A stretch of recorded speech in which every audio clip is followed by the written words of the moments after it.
नमस्कार नमस्कार सर। भाइयों। क्या बोलते हैं, कोई हमको साथी मिले ना मिले, हम तो अकेला चलोले वाला चक्कर है। कोई देखे ना देखे, हम लोग तो चलाएंगे, अपना काम करेंगे। तो आज हम लोग खालिस्तान कॉन्स्पिरेसी के बारे में बात कर रहे हैं। ये बुक हमारे सामने है, जिसको x raw officer mister GBS Sandhu ने लिखी थी। तो देखते हैं कि खालिस्तान का क्या समस्या थी, खालिस्तान प्रॉब्लम पहले थी कि नहीं थी। आज की डेट में हर एक दूसरा आदमी खालिस्तान के बारे में बात करता है, लेकिन ये नहीं बोलता कि ये खालिस्तानी लोग इतने गधे हैं कि ये लोग लाहौर को, रावलपिंडी को नहीं मांगते हैं। ये लोग मांगेंगे इंडिया से अलग होकर के, एज इफ कि वो जो लाहौर में चला गया वो उनके बाप का है वो। तो जुमदार साहब, विद योर जी सर। परमिशन शुरू करें। अरे सर, इतना मतलब सर ऐसा ना बोलें सर, आप बड़े हो sir. Let us proceed sir. तो ये इट्स है ऑलवेज इनका। A pleasure to be with you. ये लो, अब हम कहाँ जाएं बताइए आपको। ये लो, पढ़िए। तो इसका तो शुरू My प्रीफेस two and पढ़िए। a half years head, my 2.5 years head of India's external intelligence agency, the Research and Analysis Wing, R&AW, of the Cabinet Secretariat, एक was मिनट rather रुकिए। hectic. Raw is under cabinet secretary, it is not under any ministry, it is directly under cabinet secretary. ये Correct sir। Public को मालूम पड़ना चाहिए। हाँ। जी जी जी जी, बहुत इम्पोर्टेंट था। हम्म। I was there from August 1973 to February of 1976. In addition to covering trans-border intelligence on Tibet and China, we were entrusted with a highly sensitive and landmark operation relating to Sikkim's merger with India. Yes. The operation was undertaken upon personal instructions from Prime Minister Indira Gandhi hmm. to the founding chief of the R&AW, R.N. Kao. On the ground, it was carried out by a specially created three-man top secret cell headed by me. Just Headed by me. Just just minute, just minute. हाँ हाँ। जी, जी, जी. हाँ Headed by me. हाँ। The sophistication of that operation may be judged by the fact that even its main target, the former Chogyal, whom I met at frequent intervals to brief him on matters related to Tibet, China, did not know about my link to it. Till the end, he and his family members continued to blame the Intelligence Bureau, IB, for their troubles. As a result of that operation, Sikkim became the 22nd state of the Union of India through the 36th Constitutional Amendment in May 1975. I wrote about the details of that operation in my book, Sikkim, Dawn of Democracy, The Truth Behind the Merger with India. Penguin का है किताब 2018 का. With the post-merger issues sorted out, I left Gangtok in February 1976 for New Delhi to prepare myself for my next posting as First Secretary at the High Commission of India in Ottawa, Canada. I was expected to reach Ottawa by June 1976, but for reasons explained in Chapter 1, I could join my new post only in September. I was in Canada for 3 years and returned to New Delhi in October 1979. During my time in Canada, I visited almost all the major cities from east to west, an expanse of over 5,000 kilometers with 6 different time zones, some more than once. I took 1 month's leave in July 1978 and traveled from Ottawa to Vancouver across the prairies and then drove southwards along the west coast of the US to Yuba City, San Francisco, Sacramento, Los Angeles, and down to San Diego and back to Ottawa by entering the prairies at Winnipeg. During those trips, I met several old friends and relatives and developed new friends and contacts with whom I remained in touch even after my return to New Delhi.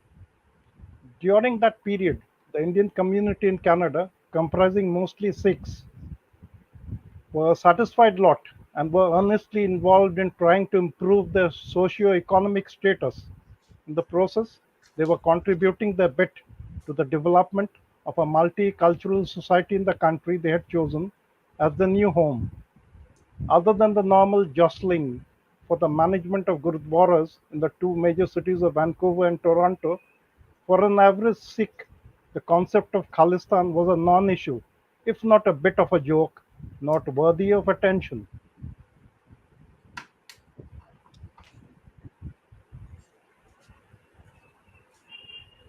एक मक्खी परेशान कर रही, बहुत बड़ी मक्खी, पता नहीं कहाँ से घुस गई है। फ्लाइस वाटर रखिए सर। कई दिन से है, आई थिंक ये ऊपर के लेवल से नीचे उड़ के आई है। शी इज नॉट जी जी गेटिंग जी। आउटलेट, जाने की जगह नहीं मिल रही है इसको। Fate sometimes bring you, sorry, हाँ हाँ हाँ, fate एक मिनट, सॉरी सॉरी, हाँ पेट समटाइम, हाँ। Fate sometimes brings you face to face with falsehood, wrapped in layers of obfuscation. obfuscation. For an average and casual observer, in awe of the reputation and status of the creator of the falsehood, it is difficult to see through the outer layers and identify the bare bones of the hidden skeleton of falsehood. In that context, I am perhaps no exception. The falsehood I refer to was designed to make the people of India believe that a fairly large number of the Sikh diaspora from Canada, the US, and the UK nursed pro Khalistani sentiments, which started to surface.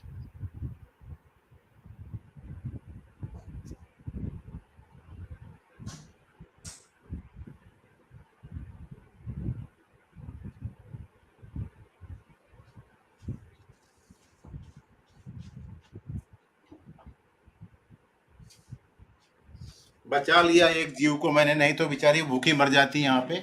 उड़ के चली गई बाहर। which started to surface एक minute, एक minute, हाँ कहाँ पे हो? last line, sir. अच्छा हाँ, which started to surface, हाँ। 1981 onwards, that soon such feelings started to rub off on a certain segment of the Sikh population in Punjab. That differences between Jarnail Singh Bhindranwale and the moderate Akali Dal leadership led by Harchand Singh Longwal were the outcomes of their differing religious ideological perceptions with which the Congress party had nothing to do. That the law and order situation in Punjab resulted from these differences and from Bhindranwale inspired extremist activities alone. That the central government under Indira Gandhi and the Punjab government under Darbara Singh up to 5th of October 1983 and thereafter under governor's rule did everything possible to restore peace in the state. That Prime Minister Gandhi and our government sincerely wanted a peaceful solution to the Punjab problem through negotiations with the Akali Dal leadership, but it was the unhelpful, adamant, and uncooperative attitude of the Akali leaders that caused the talks to fail, and that finally, with no other option left to restore normalcy in Punjab, Indira Gandhi was compelled to approve Operation Blue Star. In reality, in my perspective, was the opposite. The genesis of the falsehoods. The genesis of the falsehoods can be traced to 1978, when former Chief Minister of Punjab, Gyani Zail Singh, advised Indira Gandhi's younger son, Sanjay Gandhi, that the Akali Dal Janata Party coalition government in Punjab could be destabilized if the moderate policies followed by the senior Akali Dal leadership, comprising Harchand Singh Longwal, Shiromani Gurudwara Prabandhak Committee SGPC Chairman Gurcharan Singh G.S. चोड़ा। Kora G, and Chief Minister Prakash Singh Badal could come under constant attack by a suitable Sikh Sant. If a forceful hardline Sikh leader emerged as their rival, the moderate Akali leaders would be forced to adopt an uncompromising stance on issues of Sikh interest to retain their following.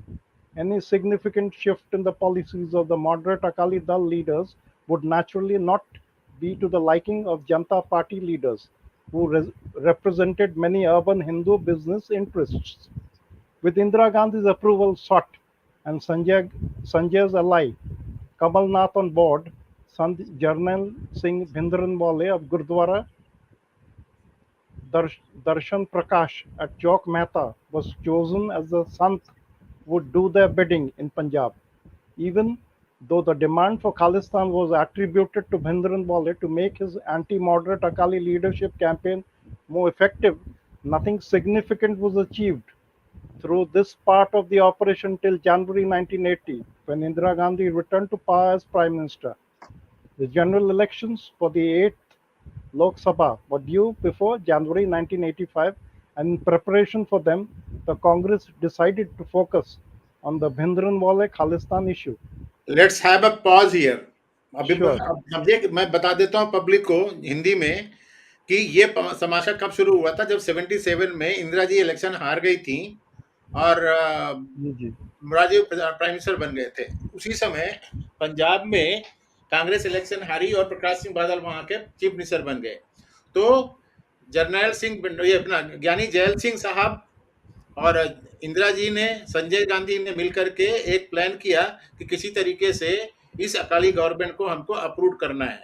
अब approve कैसे करेंगे, उसके लिए इनका plan ये था कि एक कोई सरदार को लेकर के आओ जो इनके खिलाफ बोलना शुरू करे। तो इन नटसेल कहने का मतलब ये है कि जर्नैल सिंह भंडरवाले जो है वो इन्हीं की उपज थी, संजय गांधी, कमलनाथ, जैल सिंह और इंदिरा गांधी की ही उपज थी वो, ये कहने का मतलब है मेरा। लेकिन हुआ क्या कि 1980 में जब दोबारा इलेक्शन हुए, मैडम वापस आ गई तो उनके सिर में पड़ गया वो। जी एग्जैक्टली सर। ये हुआ है। General election ji of the 8th Lok Sabha were due in January 1985 and in preparation from them Congress decided to focus on this because 80 में आ गई थी और दूसरे बारे इलेक्शन जनवरी 85 में ड्यू थे, तो उनको लगा कि अब इसको हटाना जी है। अब पढ़ो। हाँ। The details of this two-phase special operations are given in this book. For clarity's sake, I have named the two phases of this operation as Op 1 and Op 2. I refer to the Punjab-centric operation as Op 1 and the one which started in January 1980 and ended with Operation Blue Star in June 1984 as Op 2. As Op 2 progressed, the bitter pill of falsehood as Op2 progressed, the bitter pill of falsehood had to be repeatedly sugar-coated by its creators before it could be administered in the form of Operation Blue Star to a large number of suffering potential voters to relieve them of their fear, apprehension, pain, mental agony, and hatred, and earn their gratitude and their votes. The characters running Op 1 have already been mentioned above.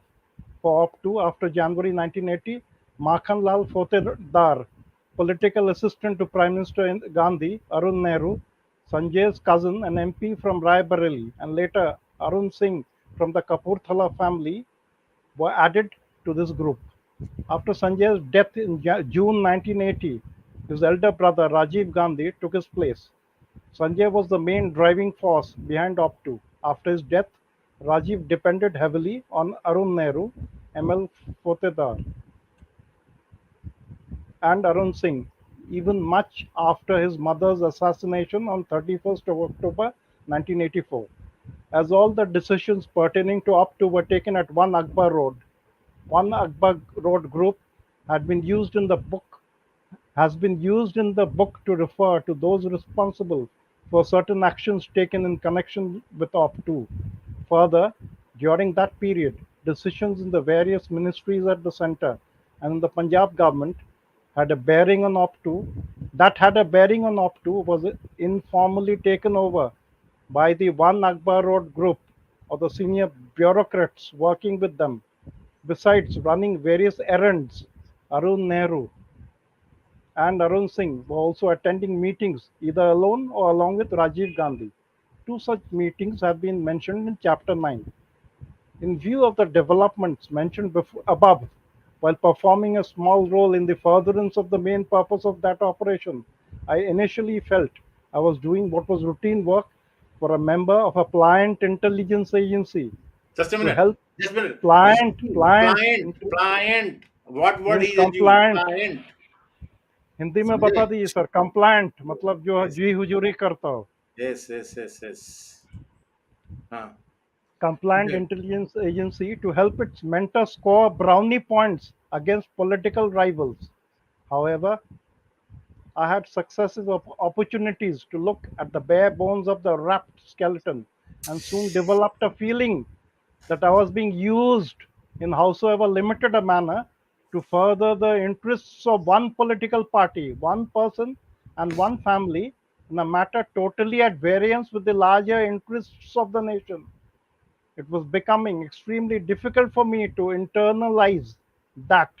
My conscience would not allow me to compromise with that, and I'd taken a decision sooner rather than later. थोड़ा भाई सा साहब बता इतनी दीजिए। इतनी इतनी ये मतलब स्पाइन दुखी हो चिलिंग गया। बुक है ना ये। मतलब सरदार होने के बावजूद भी बेचारे को सरदारों के अगेंस्ट काम करना पड़ा था उसको, ये हालत है उसकी। बहुत दुखी हुए वो। A person in my position had limited options to deal with such a dilemma.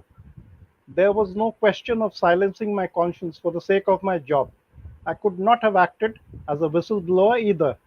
The leaked information could have easily been traced back to me, leading to my summary dismissal, possibly with a trumped up charge of being an inter services intelligence agent, ISI agent, or a Khalistan activist. It would have been my word against theirs.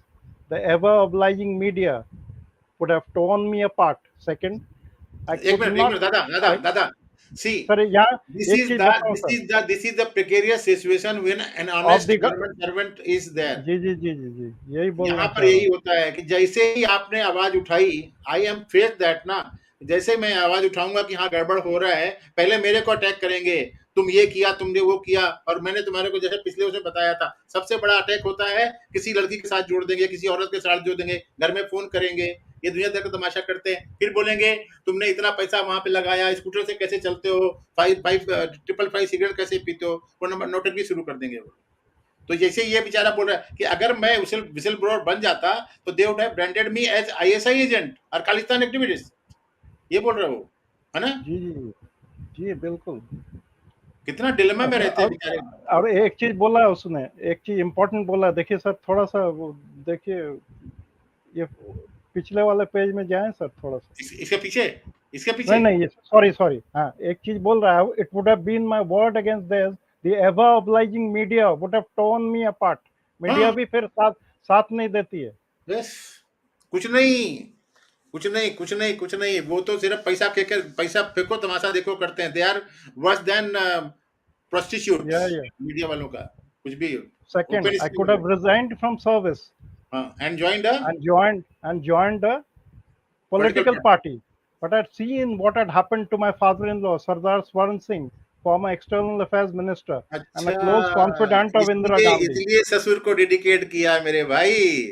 अच्छा Swaran Singh committee 1942 amendment, external affairs minister Sardar Swaran Singh. हाँ अच्छा, जी जी जी इसलिए dedicate किया, उनका उनका दामाद था ये। अच्छा जी।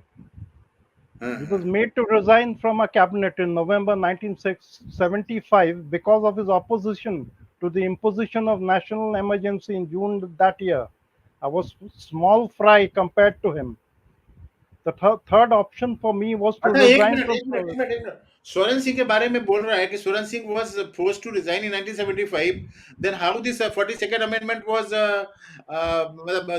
how he how the committee was formed for 42nd amendment of constitution, ये कुछ गलत दिख रहा है क्या? सर ये बताना थोड़ा सा मेरे लिए तो मुश्किल है सर, एक उतना मिनट देखता हूँ, एक मिनट यहाँ पर ये रुकते हैं चेक थोड़ा सा। करना जरूरी है सर। जी जी जी। उनको कैबिनेट से निकाल करके जो कॉन्स्टिट्यूशन का जो बनाने का था ना, उसका कमेटी का चेयरमैन बना दिया था यार, ये झूठ बोल रहा है लड़का, कुछ भी है। स्वरण सिंह, एक minute,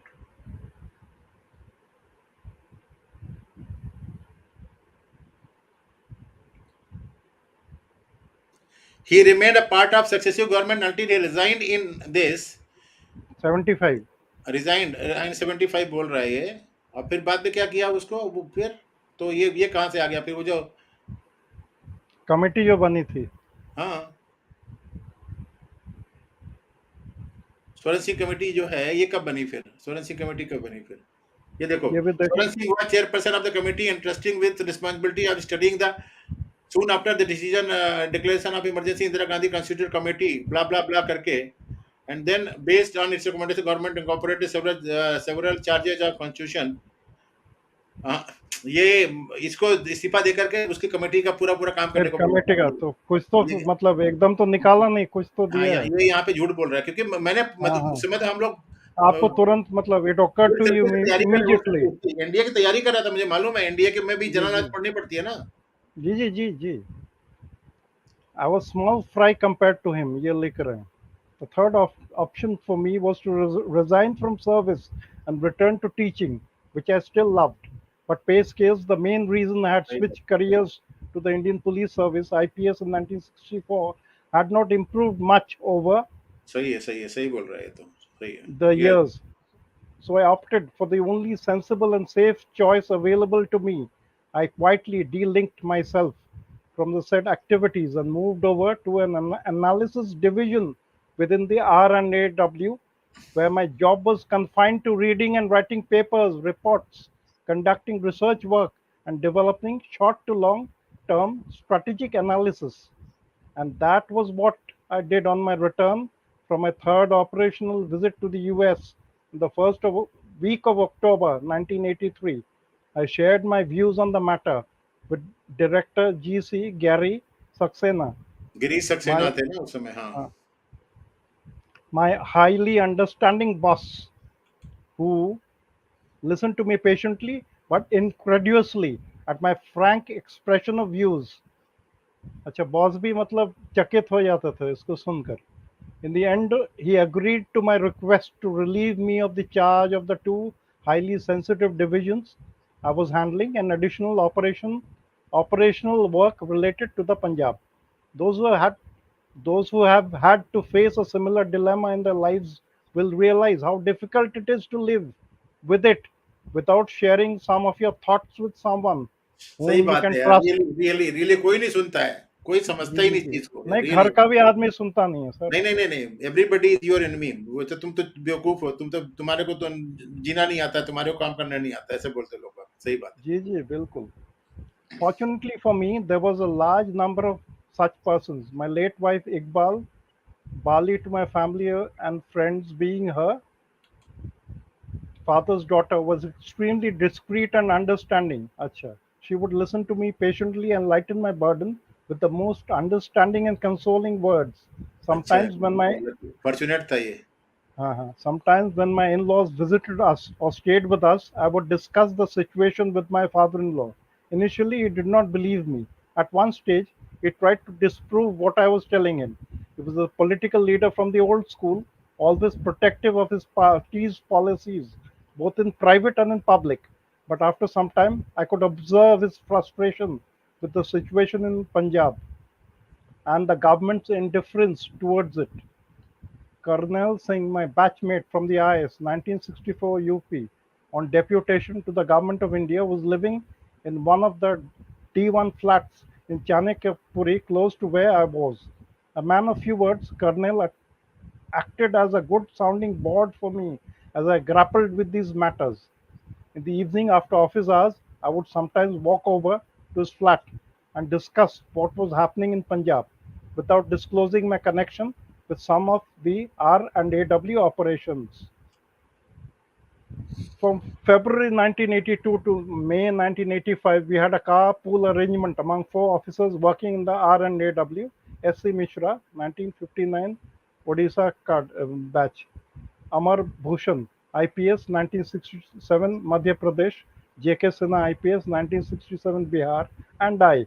We all lived in the Chanakyapuri Satyamarg flats and would travel together in a car for about 20 minutes each in the mornings and evenings. This provided us with some relaxed time to discuss issues of common interest. As a Sikh officer from Punjab, I would share my views on the developing situation in Punjab. To the surprise, most of my observations and predictions would come true. My three carpool friends and Colonel Singh are retired now. All four still remember what I used to tell them about Punjab, though not in detail. Amar Bhushan even remembers my listening in on the Delhi Police wireless network during the anti-Sikh pogrom on those four fateful days and nights from 31st of October to 3rd of पता, November he carefully 1984. uses the word program, हाँ। That means planned killing. हाँ, Later, 31st, yes. जी बहुत हाँ, later while posted at Tokyo in the early 1990s as one of the ministers in the Indian embassy, I used to share during our lunchtime walks some of my thoughts on the subject with Minister Economic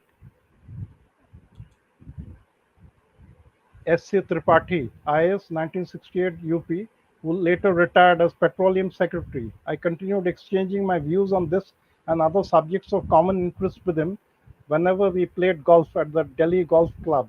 I had similar chats with former Secretary R&AW Vikram Sood, who, like me, had settled in Gurgaon after his retirement.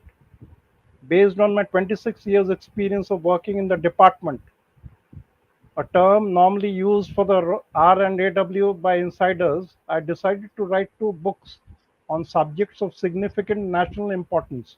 Because of a number of reasons, both official and personal, I could not undertake these projects earlier. When the time came for writing the first book on Sikkim, May 2011 onwards, my wife's leiomyosarcoma, this is cancer, hmm, was Yes, detected, yes, yes, yes, yes, yes. and my time and energy was entirely devoted to her treatment. After initial positive response, the cancer resurfaced. She faced the ailment boldly, and there was no regret or pain on her face till the last moment, which came in January 2017. With the book on Sikkim published in 2018, it was time to think about the next one. Initially, I had apprehensions as to how the average Indian would react to the contents of such a book. Most of the people I knew, including some close friends, were unwilling to look beyond Bhindranwale in pinning the blame for Operation Blue Star without caring to know who had created that monster and who, importantly, for what purpose. Yeah, monster use kar raha word. Correct. Create the monster was created by Madam Indira Gandhi. दादा, Efforts were also being दादा, made. दादा, जी जी अभी आप introduction ही पढ़ रहे हो इसका। हाँ हाँ Now, मतलब whatever you have read, have you understood why he has written the book during Modi? Had it correct been sir. Sonia Gandhi or Rahul Gandhi, he He would would have have been killed, public killed would have been straight away. deprived of this knowledge. And this man also would have been killed. The book would have Yes, been banned, yes, yes, confiscated from every bookshelf. If published, the publisher would have been behind bars, and this yes, man would have lost his life yes. or jailed in some trumped up charge. Same thing is with Puranik, जो हम लोगों ने Nehru blunder के बारे में जी पढ़ा है जी ना, जी जी it is only because of there is Modi government. That's why these people are coming All out these and books are writing. coming out. Correct, sir. Correct. Yes, this Absolutely. is also this is per academia. This is a period where all the skeleton from the cupboard are tumbling out. Correct, sir. Absolutely. दोनों book उसने बाद में लिखी है जान 2017 में सिक्किम वाली book लिखी है और उसके बाद में फिर 2018 में इसके लिखना शुरू कर दिया था ऐसा कुछ था ठीक तो देखो कितना हमारे से सच्चाई छुपाई गई है और by writing this book at least he has मतलब ही हैज क्या बोलते हैं गिवन Revealed, क्या बोलता revealed हूँ the gift to the public Indian public to think otherwise otherwise ये लोग तो यही बोलते थे नहीं तो भिंडर वाले ऐसा था वो तो खालिस्तानी था ऐसा था अरे भिंडर वाले को पैदा किसने किया था तुम्हारी माँ ने किया था पैदा जी जी जिनके तुम पूजा करते हो कमलनाथ ने पैदा किया था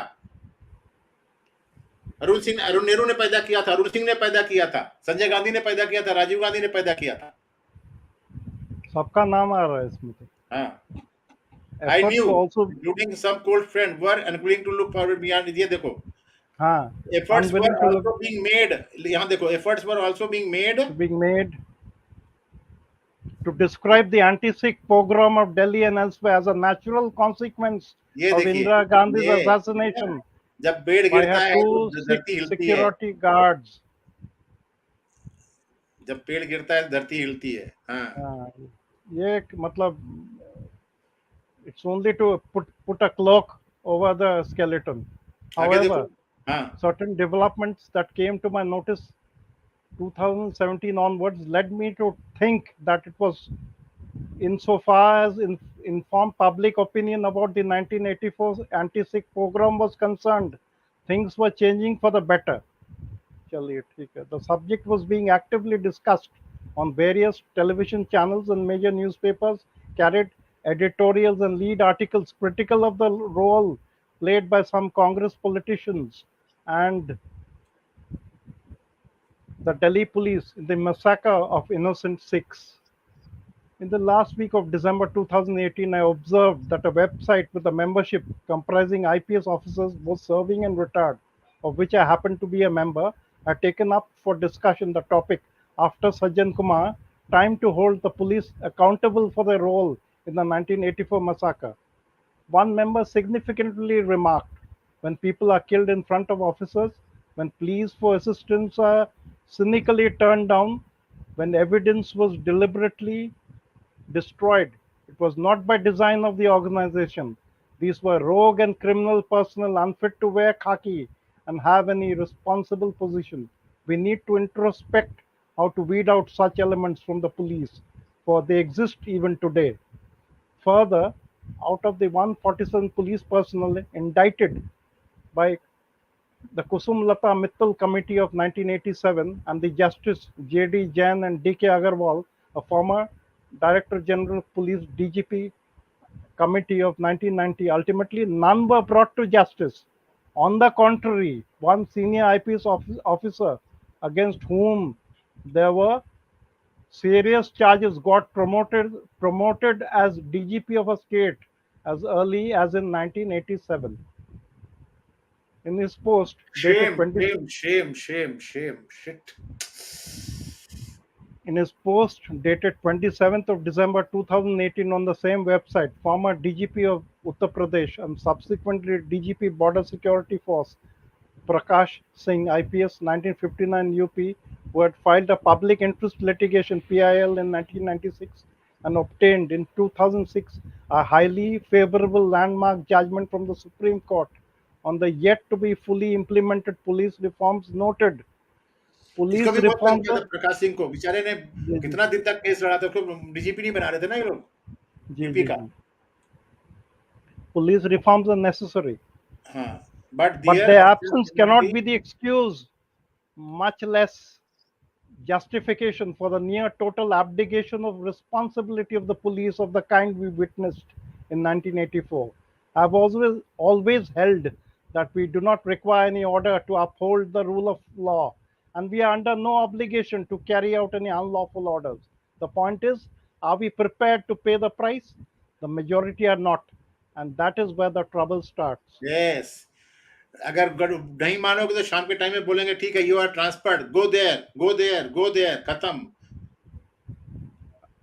I also attended incognito, Chipkar, a public meeting of the Sikh Forum held at the Constitution Club of India, New Delhi in November 2017 to mark the 33rd anniversary of the anti-Sikh program of 1984. I deliberately reached late and sat in the last row. After senior journalist Sabha Naqvi and journalist, editor and academic Siddharth Varadarajan had spoken, founder member of the forum, Professor Amarjit Singh Narang, made a significant observation in his concluding remarks. He said that if it was somehow not possible to punish those guilty of the 1984 pogrom, despite the plethora of evidence against them, it was better not to prolong the agony of the concerned family members and the overall Sikh community. देखिए He type said, of speaker की बात करते हैं, सबा नकवी, हाँ, हाँ हाँ हाँ leftist, Siddharth हाँ वरदराजन वायर वाला, नंबर हाँ एक हरामी। ये भी इसकी लेफ्टिस्ट इसकी बीबी है ना सुंदर, वो जेएनयू में जो प्रोफेसर है, जी जो जी नेक्स्ट जी लाइफ को करती रहती है। ही सेड सिक्स, देखो अभी ये लोग कल को पैसा दिया हुआ, मत करो, हाँ हाँ हाँ were prepared to forget and forgive the Congress party if the party apologized for its role in abetting and organizing that massacre. But is apology sufficient? ये मैं पूछ रहा हूँ सर. आगे देखो क्या बोल रहे हो। For that, but for that, leaders of the Congress party insisted on evidence in support of the charge. हाँ, Where from should we produce that evidence? Lamented Professor Narang. I left the meeting at that point. While driving home, it struck me that I actually have the requisite knowledge about how it all started in 1980 and how the operation was carried out and who were the persons responsible for what followed. I had been carrying this burden for almost 40 years. It was time to transfer it into a book in the hope that it might somehow help bring closure to one of the darkest chapters of post-independent India's history. Let us stop here for the time being और public से जी जी पूछते हैं यहाँ पर क्या बोल रहे हैं। इतना जो हम लोगों ने पढ़ दिया उसके बारे में ओपिनियन क्या है? कहाँ हैं ये लोग? हैं कहीं? दिख रहे हैं? हाँ, कौन-कौन है इधर? अरे बहुत लोग हैं, निखिल भी आया है, अच्छा। प्रदीप निखिल को तो वो कर देते हैं, हम लोग तो बुक में ही बिजी थे। जी जी जी आगे सब गुरु जी अच्छा। नमस्कार। गुरु जी नमस्कार। नमस्कार, जय क्षमा श्री चाहते हैं राम। हम लोग। जय श्री राम। क्षमा मैं चाहते हैं, हम लोग बुक में बिजी थे तो देख नहीं पाया आपको। जब जो ज्वलंत समस्या है वो अति महत्वपूर्ण है जिस पर बात हो जी रही जी है, हम लोग डिस्कस थे। और इतना एक कॉमन सेंस सब में डेवलप हो चुका होना चाहिए और इसको डिनाई करने वाली मूर्खता है कि जी जब कांग्रेस का शासन रहा है तो इस समय पर जो फलते फूलते जितने भी समस्याएं हैं उनके पीछे भी, अब कांग्रेस नाम भले ही दे दो पर कमेटी एक जो गलत इंफॉर्मेशन रही है, जहां पर इनको सेना भेजना चाहिए थी, जहां पर इनको टारगेट करके एक्शन लेना चाहिए था, वहां तो जी इन्हें कभी कुछ किया नहीं। तो जहां इनकी अप्रत्याशित घटनाओं में जहां सेना जबरदस्ती भेजी गई है, इसी को बनाकर किया गया है तो खालिस्तान में जो इन्वेस्ट किया गया है उस चीज का फलता फूलता उदाहरण हमारे सामने है। जबरदस्ती आपने बलात् आपने सेना भेजी, उस जगह की गरिमा को भंग किया और उसके कारण आपको इफेक्ट हुआ और इफेक्ट भी आपने इन्वेस्ट कर करके क्रिएट करे अपने एजेंटों के माध्यम से। और जी ये सब हमको भी इसका फल भुगतना पड़ रहा है और ब्रेन वॉश करा गया है। समाज को जागना चाहिए क्योंकि सभी इनको जहाँ भाई बांग्लादेश में आपने भेजा, अभी वो एग्जाम्पल हमारे सामने ही है कि बांग्लादेश में हमने सेना भेजी थी 1971 वार में। हमारे जो सेना नायक हैं सभी जितने अच्छे विंग कमांडर थे, सर ने बताया था 75,000 हमारी सेना का मर्डर किया गया है इंदिरा गांधी जी द्वारा, डायरेक्ट कहा जाता हूँ। और राजीव गांधी जी ने भी नाटक करा था एलटीटी के अगेंस्ट।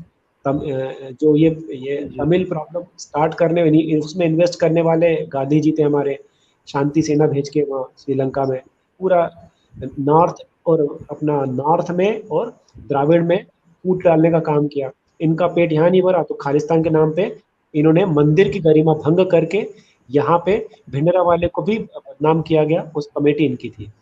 तो जनता को देखना चाहिए, समझना चाहिए, अपने एक दूसरे भाइयों से समझ के आगे आना चाहिए। सर बहुत बहुत धन्यवाद, आपने बहुत अच्छा टॉपिक पूरा कवर किया है जी। हमारे मल्लू भाई क्या बोल रहे हैं? मल्लू भाई रावण सर नमस्कारम। मल्लू भाई को बंद कर देता हूँ मैं। मल्लू भाई को निकाल राहुल देता हूँ, दादा मैं चिल्लाएंगे फिर। बंद कर देंगे, निकाल दो इनको। जो नहीं नहीं बोल रहा निकाल दे। रहने दीजिए रहने दीजिए।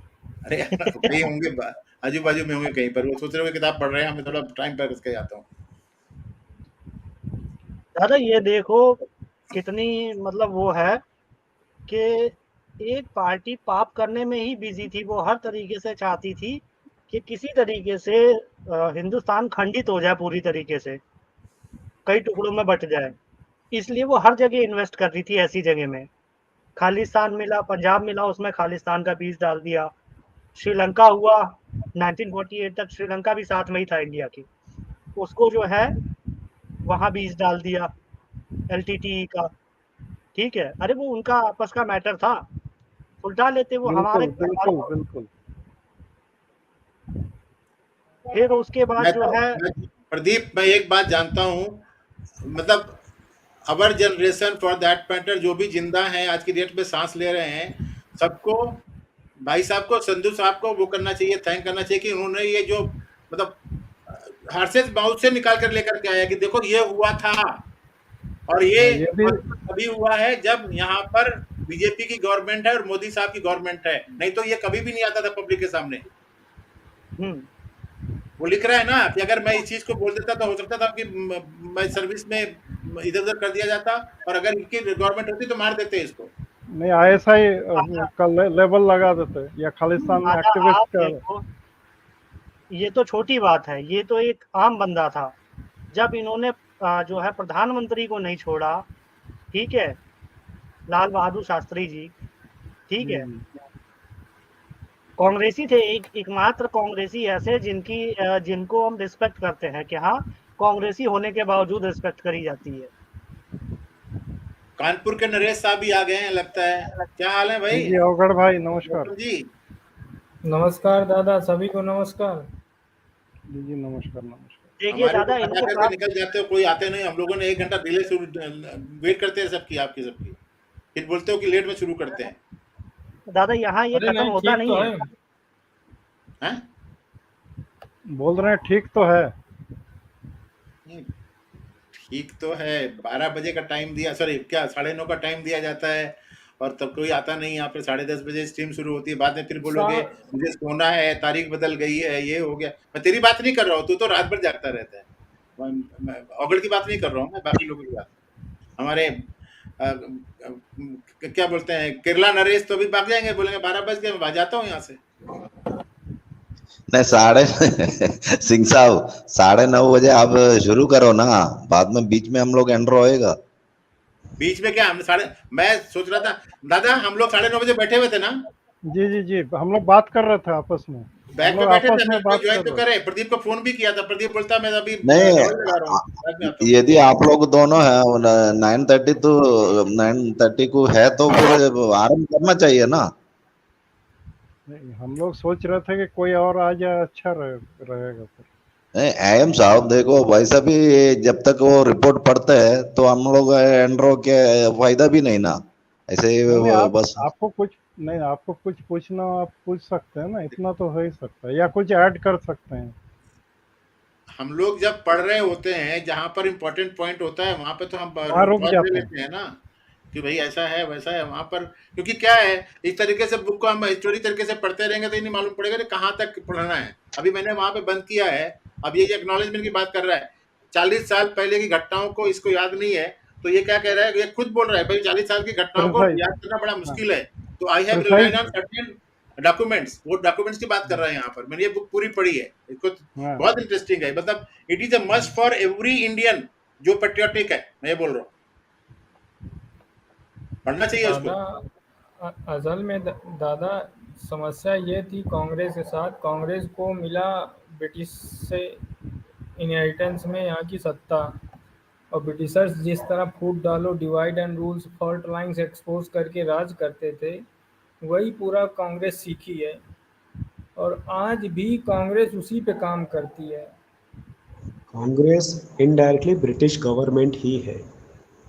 हाँ, ये बात जी बिल्कुल सही कहा आपने। अवगर भाई, मुझे इसमें दो चीजें लगती हैं। बात एक तो ये ब्रिटिश एजेंट तो है ही है। और ये लॉलीपॉप लेना आप जनता को बंद करना चाहिए। आपको निर्णय देखिए, जो आपका सुप्रीम कोर्ट के जो निर्णय सामने आ रहे हैं, ये फेवर क्या करता है। मैं लॉ की डेफिनेशन क्या बना दी इन लोगों के, जितना पे ऑडिट करेंगे, legalisation of criminalisation inside India.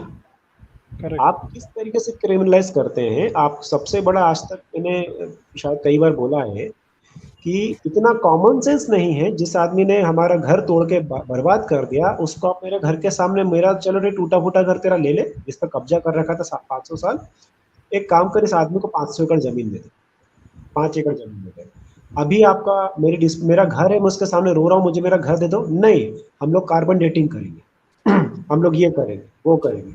ठीक है, तो ये जनता की आंखें खुलना चाहिए। और एक बात ये भी है, आप कांग्रेस के लो, एजेंट इन एजेंट को जो कुछ कहना हो कह लो। कमलनाथ जी का भी क्राइम एक्सपोज हुआ है, ठीक है, कह दो, पर जनता कब जागेगी, कब अपने क्षुद्र स्वार्थ के पीछे दौड़ते रहेंगे। मैं स्वयं एमपी से हूँ, और मुझे भी थोड़ा अपने आप पे दुख होता है कि मैं भी, हमारा परिवार कांग्रेस से बहुत भयंकर तरीके से जुड़ा हुआ था, है ना। अब कई हमने भी उस चीज को वोटिंग, हमको ये दुख होता है कि हमारे दिमाग को हो क्या गया था, क्यों हम साले गधों को इनको वोट देते, जब दिख रहा है कि हमको गले कोई काट रहा है, हमारे घर सर वालों को उस ही तोड़ समय रहा है, इनका सर उस झंडा लेके समय दौड़ते कहाँ हैं। उतना पता चलता था सर। जैसे आपके, आप जब यंग थे, मैं जब यंग था, तो हमारे घर में भी हम यही देखेंगे कि कांग्रेस ही सब थे, बुजुर्ग बिल्कुल। लोग। हाँ, दादा तो सही उनको बात भी कही है आपने। तो मोदी ये जी वाली के आने से ये चीज तो बदली है। तो ये सब देखिए घटना भी नहीं, अंदर की जो बातें हैं वो हमें कहाँ पता चलता था। सब चीज ऊपर ऊपर जो है समझाया जाता था, वही समझते थे हम लोग, पेपर पे रिलाई करते थे। न्यूज़ पे ज़्यादा रिलाई करते थे।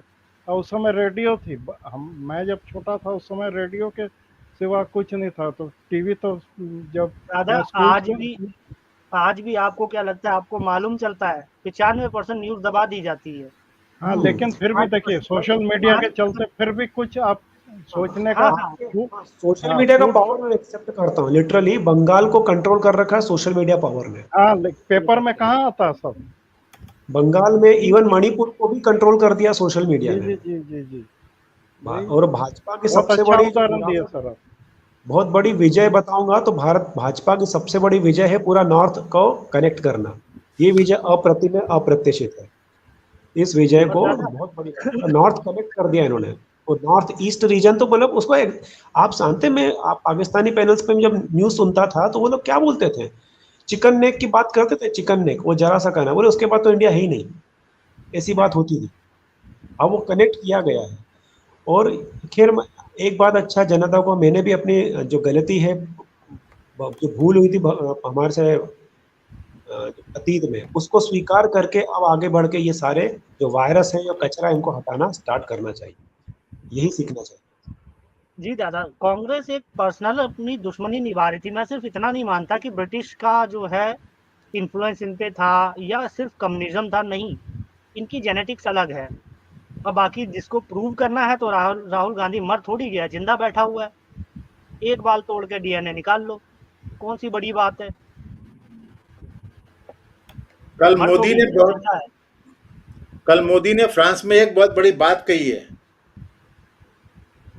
मोदी ने क्या बोला कि यूएनओ को when largest democracy is not part and parcel of UNO security council, तो उसके बारे में बात नहीं, डेमोक्रेटिक राइट के बारे में बात करने का कोई अधिकार नहीं है। बाप रे, this has to come from a strong leader like UNO को थप्पड़ मार तमाचा रहा है। है, ये जी दादा, तमाचा बिल्कुल। है।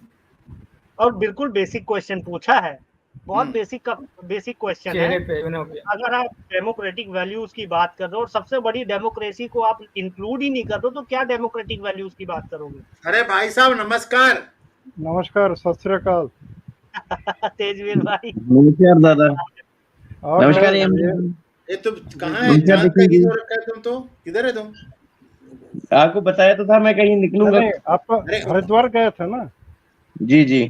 तो फोन हमारा गायब हो गया था क्या? तो हमको तो चिंता ये हो रही थी, पता नहीं कि तुम्हारा वो जो क्या बोलते हैं, पथरी उथरी का प्रॉब्लम कुछ हो गया हो। फोन तो कर देते, कहाँ हो कहाँ नहीं हो। नहीं दादा, उधर हाँ, अपना थोड़ा बिजी हो गए थे ज्यादा ही। नहीं नहीं, वो तो आप बताए थे कि वहाँ प्रोग्राम है ना, आप बताए थे। हम्म। सब बढ़िया से हो गया तो। जी दादा। जी जी जी। आज का सुना तेजवीर भाई, कौन सा ये चंद्रयान खालिस्तान 3? वाला ना, यही खालिस्तान वाला, जो भी बुक पढ़ी हाँ है वो ये। ये 9 बजे अपना लगे थे ना। हाँ जी। ये मैं सिर्फ सुन रहा इतना था इन्होंने पहले वाली वीडियो भी।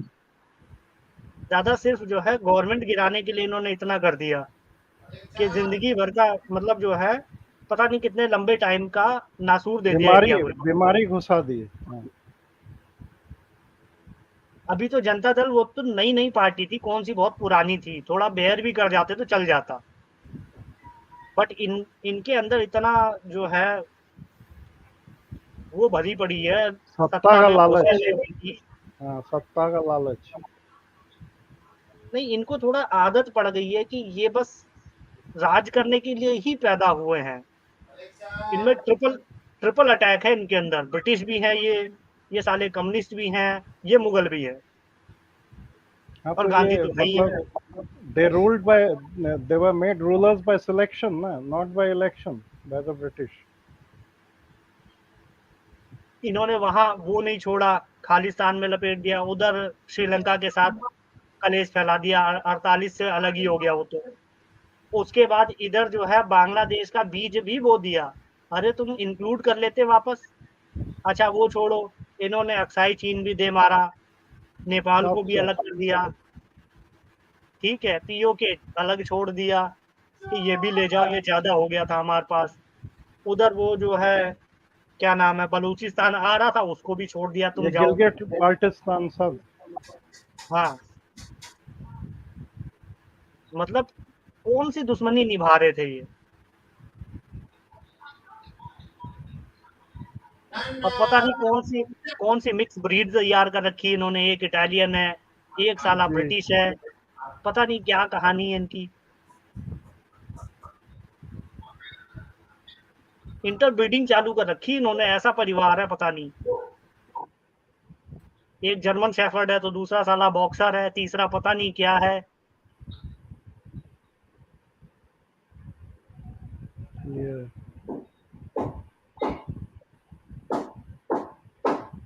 मतलब फैमिली में हंसी आती है मेरे को देख के, कौन सी ब्रीड भर रखी है इन्होंने। जी निखिल भाई आप बताओ, रावण दादा आप बताओ।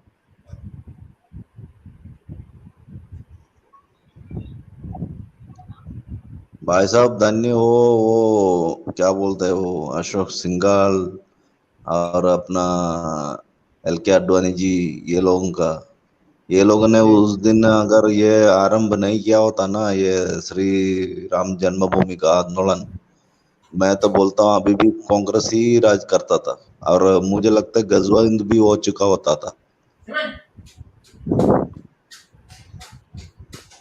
हाँ, काफी बड़ा हाथ है इस मूवमेंट का, क्योंकि जब ये फाइनली बनने लगा तो काफी जो है कॉन्फिडेंस लेवल आया है, नहीं तो कॉन्फिडेंस लेवल एकदम गया हुआ था। मुझे अभी भी याद है जब हमारा केरल के अंदर आरएसएस का जो शाखा चलता था, वो बेचारे चुपके से ये सब काम करता था, समझे। तो जब से ये राम जन्मभूमि का ये मुद्दा उभरने लगा, तभी जाके धीरे धीरे ये थोड़ा बहुत ये लोग जब शाखा चलाता था वो ओपन होने लगा। फिर धीरे धीरे आसपास का हिंदू बच्चा लोग सब उसमें जाने लगा। फिर आरएसएस का जो उधर का जो शाखा प्रमुख है, वो लोग आके किधर न किधर कुछ छोटा मोटा कार्य करता था। ऐसे हर एक स्टेट में हुआ धीरे धीरे। तो जी इसका पूरा श्रेय जाता है वही मूवमेंट है। वो मूवमेंट में ही हम लोगों को थोड़ा बहुत हमारा ये सनातनी सोच हिंदुओं के दिमाग में आया, उस उधर से ही शुरू हो गया। इससे पहले हम लोग यही कांग्रेस कांग्रेस बोल के ही घूमता था। इस बीच बिल्कुल दूसरा भी एक ये भी हो गया मालूम है फंडा, यानी मनमोहन सिंह का वो 2 टाइम लगभग 10 इयर्स, वो भी एक हिसाब से अच्छा हो गया। एक एक हिसाब से वो लोग ने बहुत कमजोर भी किया हमारा हिंदुओं के लिए, सनातनियों के लिए और भारत के लिए भी। और दूसरा साइड में वो अच्छा भी हो गया, क्योंकि वो जो मास लेवल पर ये लोग ने जो करप्शन किया ना, जी जी वो उसके बाद में जब इलेक्शन हुआ तो इसलिए तो इतना बड़ा तादाद में बीजेपी को वोट मिला, क्योंकि वो जितना भी वो स्कैंडल वो लोग ने लास्ट टाइम में जो किया, स्पेशली 2011 से लेके 12-13 तक बहुत भयंकर था स्थिति। वो 2G वगैरह वही दौर में हुआ था ना, और वही उनके ही दौर में शायद मुंबई का भी अटैक हुआ था, तो लोग तंग आ गया था। तो अच्छा, जी, रावण बहुत दादा स्कैम है, बहुत दुनिया एक भर का क्वेश्चन स्कैम। पूछने वाला हूँ। जी दोनों जनों से है, रावण दादा से भी है, एम दादा से भी है, बाद में निखिल भाई से भी सेम रहेगा।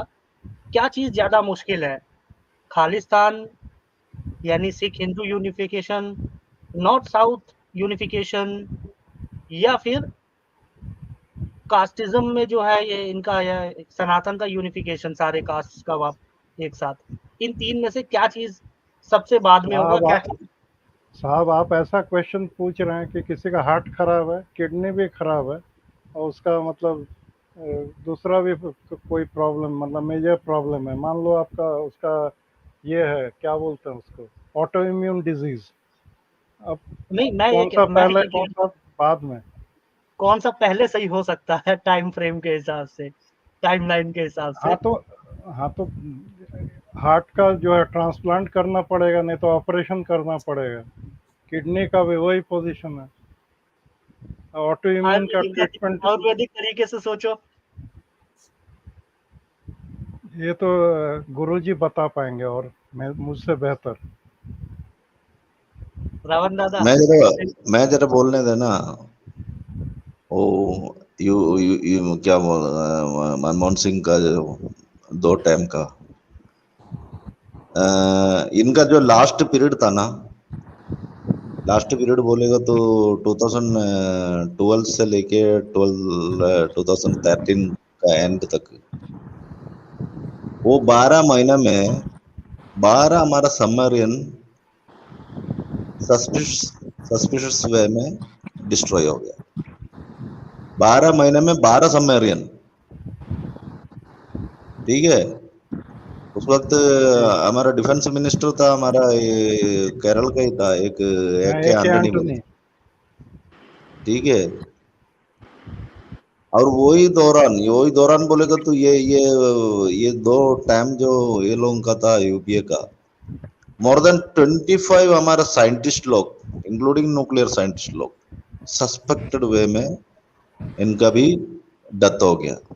उसमें तो बहुत सा केस का तो अभी तक कोई वो खबर नहीं है। इन्वेस्टिगेशन, हाँ इन्वेस्टिगेशन टीम को भी कुछ समझ में नहीं आया ये सब कैसा हो गया करके।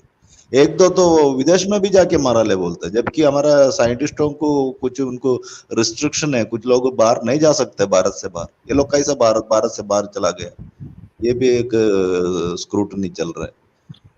मोदी साहब जब आए तो ये उसने एक नोटिस जारी किया था कि ये जितना भी हमारा साइंटिस्ट यूपी का दौरान मरा हुआ है, डेथ हो गया, इनका जरा इन्वेस्टिगेशन करो करके, लेकिन वो क्या हो गया मालूम नहीं।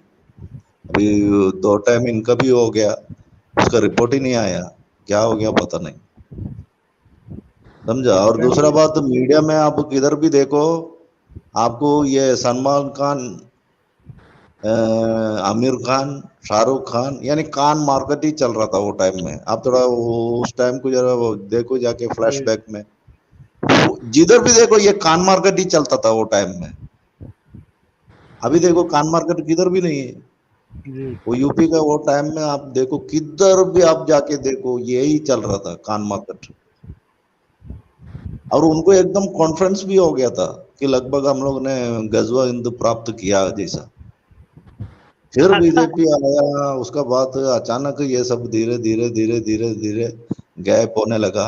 अभी तो लगभग गायब ही हो गया ये गजवा हिंदुवादी, फिर भी चुपके से एक एक वार करते रहते हैं। रावण दादा, आप सवाल गोल कर गए। मैंने जी ये प्रेम पूछा जी, था कि प्रेम जी एक को आम के पेड़ थोड़ा सा एक स्वागत आम के बोलिए। पेड़ पे एक आम के पेड़ पे 9 केले लगे थे, उसमें से 4 सेब टूट गए तो कितने अंगूर बचे? आपने 5 हाथी बोल दिया। वो वाला क्वेश्चन कि खालिस्तान यानी हिंदू सिख पहले यूनाइट हो सकते हैं, या नॉर्थ साउथ पहले यूनाइट हो सकता है, या कास्टिज्म छोड़ के हिंदू पहले यूनाइट हो सकता है ओवरऑल। तो इसमें जो है टाइमलाइन में कौन सी चीज पहले पॉसिबल दिखती है, कौन सी चीज सेकंड नंबर पे, कौन सी तीसरे नंबर पे? निखिल भाई।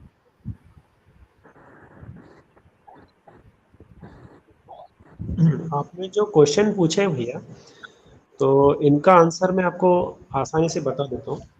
क्योंकि सबसे पहले तो मैं ये क्लियर करूंगा कि हम लोग क्या कहते हैं, decision making authority plus executional authority नहीं है, बट तो हम प्रिडिक्टेबल अथॉरिटी रहते हैं। और जो इवेंट हैपन हो रहे हैं उसके अकॉर्डिंग प्रिडिक्ट कर सकते हैं कि फ्यूचर में ये पॉसिबिलिटीज है और करंट में क्या चेंजेस आए हैं।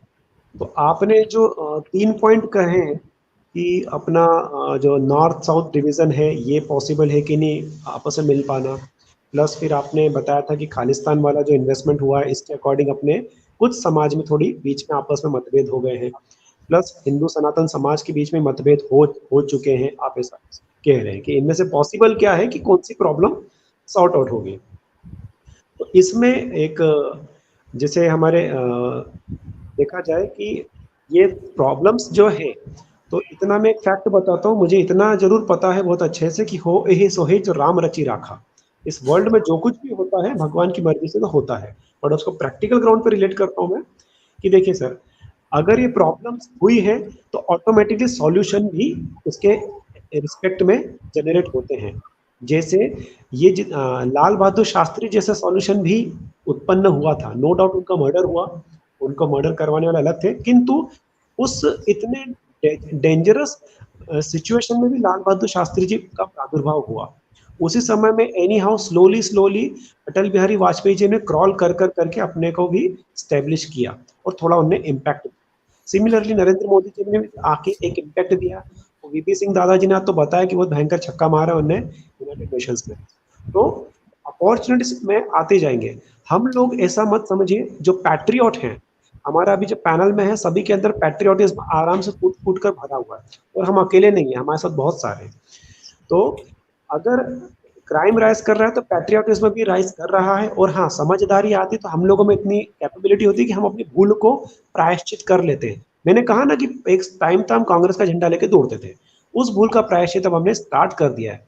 आज हमने ऑडिट किया सर ने कि खालिस्तान मूवमेंट के जनक कौन थे, कारण कौन थे, तो ये जो सत्य है, इस सभी चीज का सॉल्यूशन है सत्य।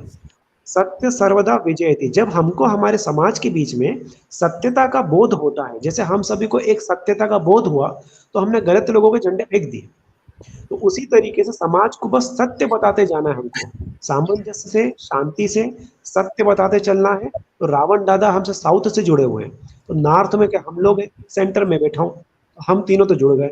ठीक है, आपस में जो आपस में भाइयों में मतभेद हुए, तो ये लोग मार्केटिंग है, आप जो कह रहे हैं ना, ठीक है, ये इल्यूशनल मार्केटिंग है कि हमारे समाज में भी मतभेद बहुत हो चुके हैं। अगर हम आपको हमको हमारी यूनिटी देखना है तो यूनिटी का बहुत बड़ा इम्पैक्ट बताता हूँ। 2014 इलेक्शन, उसमें भारत ने यूनिफाइड होकर अपने को प्रूफ किया कि दैट वी आर यूनाइटेड। हमको मौका दो, तो अभी तक फेयर वोटिंग होती कहाँ थी, फेयर वोटिंग होना स्टार्ट तो अब हुई, बैलेट वैलेट कुछ होते थे, उनमें नाटक हो जाते थे कौन जीत रहा कौन हो रहा है। फेयर वोटिंग हुई है ईवीएम के थ्रू, तो भारत ने बता दिया देश we are united since ancient time, हमारा हम यूनाइटेड है। First evidence. सेकंड एविडेंस आपका भारत की यूनिटी को देखने को मिलेगा कि अभी जब कोरोना टाइम हुआ था, तो भारत की डेमोक्रेसी वर्ल्ड की सबसे इंटेलिजेंट डेमोक्रेसी प्रूव हुई है। हमने सारे नियम को एक्सेप्ट करके कोरोना काल से बाहर आ गए, वैक्सीन भी हमने सबने लगाई। ठीक, सेकंड टाइम। थर्ड, अभी आपको इवेंट देखना है तो आप दिल्ली में अभी चल ही रहा होगा शायद, भागवत कथा आपकी नोएडा में चल रही है, आप देखिए 70,000 लोग सड़क पे चलते हैं कलश यात्रा करके। वो पंडित श्री धीरेन्द्र कृष्ण शास्त्री जी ने, तो अपनी जनता, भारत की जनता हमेशा यूनाइटेड है सर।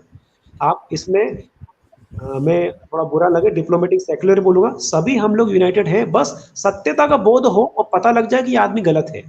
जैसे हमको आज पता लग गया है कि ये पर्सन जो है इसने हमारे देश के साथ बहुत बड़ा धोखाधड़ी की है, मेरे 75,000 सोल्जर्स को तूने मारा है, तेरे नाम की जितनी यूनिवर्सिटी है, तेरे नाम के जितने स्कूल है, सब बंद होंगे। और ये मैं आज कह रहा हूँ, ये सत्य होगा कुछ दिन। ये इग्नू फिग्नू चलते ना, इंदिरा गांधी अप्पा टप्पा चब्बा, नेहरू के नाम पे ये है, ये सारे नाम कुछ दिन में समाप्त होंगे, क्योंकि इस देश के सबसे बड़े देशद्रोही कोई है तो ये लोग हैं। इन्होंने मेरे देश के बच्चे बच्चे का मर्डर करा है।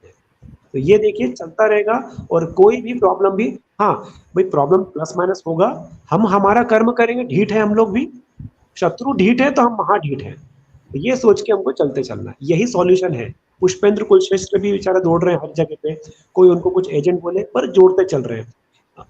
ऐसे इवेंट हमारे आते जाएंगे, संत भी आते जाएंगे, हमारे जैसे लोग भी आते जाएंगे, समाज जुड़ा रहेगा, और संत का तो शत्रु भी सम्मान करता है।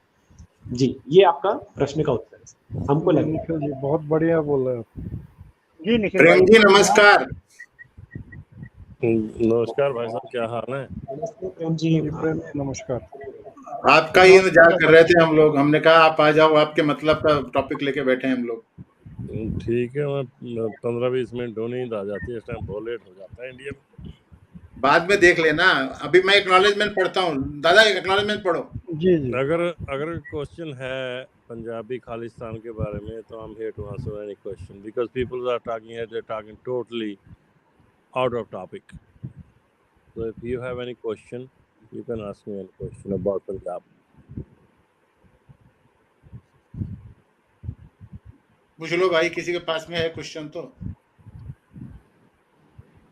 जी दादा, ये तो अभी सारा हमने देखा ही है कि क्या क्या कैसे कैसे खड़ा करा गया है, क्योंकि ये डिवाइड हिंदू और सिख के बीच में तो कभी रहा नहीं है, एक पॉलिटिकल कंस्ट्रक्ट जो कि और एक चीज ये भी है कि विश्व का सबसे बड़ा खालिस्तानी तो अपना आरएसएस संगठन है, मैं तो ये कहता हूँ, क्योंकि ये लोग तो अपना ननकाना साहब को भी हम सम्मान के साथ अपने घर में चाहता हूँ, मुझे वहां भी यात्रा करनी है, मुझे अपने अफगानिस्तान में भी हमारा जो गुरु ग्रंथ साहिब जी का है वहां पे अपने स्थान है, हमको तो वो भी चाहिए, हम तो अखंड भारत चाहिए, हमको तो हमारा पूरा भारत चाहिए, मुझे सारे अपने तीर्थ चाहिए, ननकाना साहिब भी चाहिए।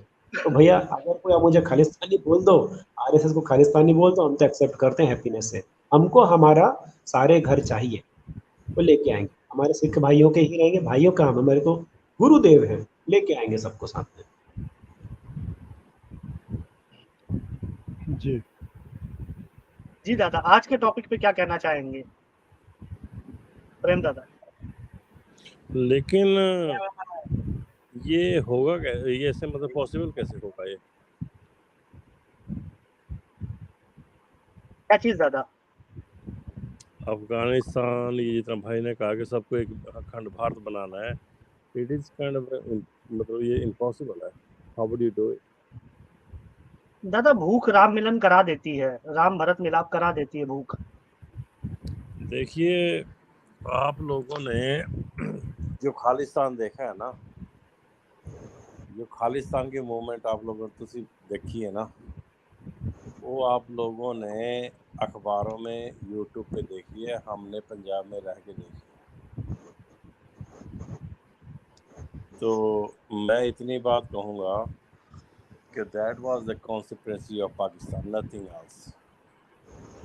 ये वैसे ही होगा सर जी, जैसे आज बांग्लादेश और पाकिस्तान हुए हैं ना। let me finish. Khalistan has nothing to do with Punjab. Khalistan has nothing to do with Sikhism. Khalistan was a purely conspiracy of Pakistan, जो फेल हो चुकी है, टोटली घुटनों पे आ चुकी थी अर्ली 1990s में, मतलब KPS गिल साहब के समय में। तो खालिस्तान की मूवमेंट कोई एग्जिस्ट पंजाब में नहीं करती। यहाँ मैं गांव में रहता हूँ और मेरी थोड़ी हिंदी वीक है, पर मैं तुहानू मैं एक गल दस दियां भी असीं सिक्खियां ते असीं जीना भी हिंदुस्तान दे नाल है कि मरना भी इस देश दे नाल। जी दादा, सही बात आपने कही, लेकिन इसका एक बार उठना जरूरी भी था ताकि ये पूरी तरह जो है डिफ्यूज हो जाए। देखिए, कुछ जो लोकल गवर्नमेंट्स होती है ना, जैसे अकाली दल है, कांग्रेस है, उनका फेलियर रहा है, वो जनता को वो चीज़ प्रोवाइड नहीं कर सकी जनता चाहती थी, और लेकिन वो बाहर भी ये नहीं जाना चाहते, इसलिए उन लोगों ने इस लोगों का हमेशा रिलीजियस बेस पे लोगों को यूज़ किया जाता है, जो सिर्फ हैंडफुल लोग हैं। भाई पंजाब की प्रॉब्लम ये नहीं है, पंजाब की प्रॉब्लम जातिवाद, पंजाब की प्रॉब्लम है कन्वर्जन, पंजाब की प्रॉब्लम मेडिकल प्रॉब्लम, पंजाब की प्रॉब्लम बहुत है। खालिस्तान वहाँ एग्जिस्ट नहीं करता, खालिस्तान एग्जिस्ट करता है कनाडा में, nowhere else, not even Australia, not even USA, ठीक है। तो यहाँ तो भाई भूख के साथ लड़ाई हो रही है, हम तो रोज़ कुआं खोदते हैं और पानी पीते हैं, हमारे पास में रहा ही कुछ नहीं है यार, पानी हमारा जहर बन गया। यहाँ कैंसर है बठिंडा में, यहाँ सब कुछ है, who cares? No one cares, क्योंकि हमारे ऊपर लेबल लगा दिए कि बिकॉज वी आर खालिस्तानी। सारे सिख खालिस्तानी मेरे भाई नहीं हैं।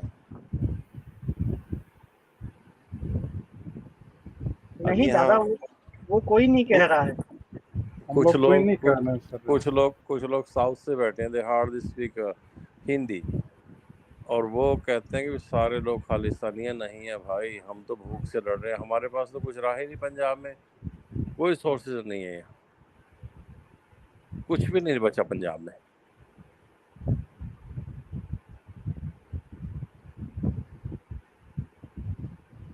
लेकिन दादा वो भी जो है कहीं ना कहीं जो है कांग्रेस के साथ वहाँ के कुछ लोकल पार्टियों ने मिलके ये हाल भी बनाया है, वरना कभी पंजाब जो है कितना समृद्ध हुआ करता था, ये आपको भी मालूम है, ये सबको पता है। भाई मुझे एक बात बताइए, कांग्रेस ने पंजाब को छोड़िए, Punjab is out integral part of India, ठीक है, भूल जाइए पाकिस्तान का खालिस्तान अगर बनेगा ना हमारी डेड बॉडी के ऊपर से बनेगा, ठीक है। लेकिन मैं आपको एक बात बता दूं, कांग्रेस ने क्या सिर्फ पंजाब के नुकसान किया, कुछ और नहीं किया। जो ये मेरी जो कांग्रेस की माता बैठी है सोनिया गांधी, क्या अगर आज ये कावड़ ये निकल, आज मैं कावड़ की उसने गैलेक्सी में सेवा किया, ठीक है, 3 घंटे सेवा की है। लेकिन आप मुझे बताइएगा, क्या ये जो माता है इनके कांग्रेसियों की सोनिया गांधी, ये कितने एजेंसीज और कितने कन्वर्जन को लेके यहाँ पार्टीज को लेके हैं, कोई नहीं, 385, ठीक है।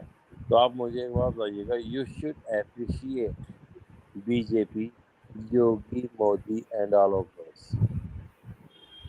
आप लोगों को ये बात माननी पड़ेगी, ठीक है। पंजाब में कोई ऐसा इशू है ही नहीं है।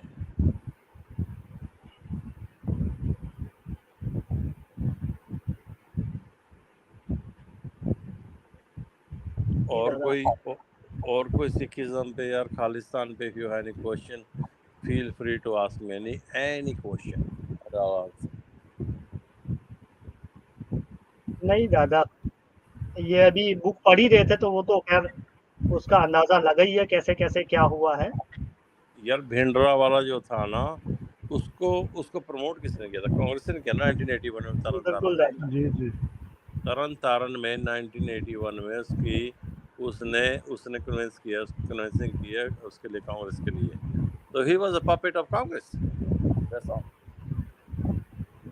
और जब वो कांग्रेस के हाथों से बाहर चला गया, he had become a puppet of ISI। जी दादा, ये 65 के बाद ही 1965 के बाद ही ये सारा ड्रामा चालू हुआ है, जब पाकिस्तान को हार मिली। नो, बिकॉज इसकी जड़ें किससे जुड़ती हैं? ज्ञानी जैल सिंह से। ज्ञानी जैल सिंह जो सेंटर में उसके इंदिरा गांधी लेके आई है, उसने ये सारा मैच जो बनाया पंजाब में, ज्ञानी जैल सिंह ने बनाया। Correct. That's the moot point, yes। तो अगर मैं गहराई में जाऊंगा लंबा चला जाएगा इश्यू, लेकिन let me tell you main thing, इसकी सारी जड़ें उससे जुड़ी हैं ज्ञानी जैल सिंह से, इंदिरा गांधी से। 1978 बैसाखी का दिन मुझे अभी भी याद है, ऋषिकेश में था मैं उस समय, जिस समय पहली बार दंगे हुए थे वहाँ। भाई हम नहीं भूलेंगे। I was born in 1979, but 1978 भी हमें याद है। 13 अप्रैल अच्छी तरीके से याद है मेरे को, मैं बीएससी में था उस समय, ऋषिकेश विजिट कर रहा था। बिल्कुल याद है। तो मैं आज यही तो बात कर रहा हूँ, क्योंकि आप अगर बात में जाएंगे हल्के से मत जाओ ना, कि इसको फिर डीपली जाते हैं इसको। Let me dig it out. Punjab को पाकिस्तान के हवाले किए किसने? मुझे बताइए ना। मैं करतार साहब गया हूँ, करतारपुर साहब गया हूँ, तो ये सिर्फ इसलिए यूज किया गया क्योंकि मैं और पाकिस्तान का पंजाब जो है ना, हमारी मदर टंग सेम है, लैंग्वेज सेम है। जी। And that's why we are being used by Congress people.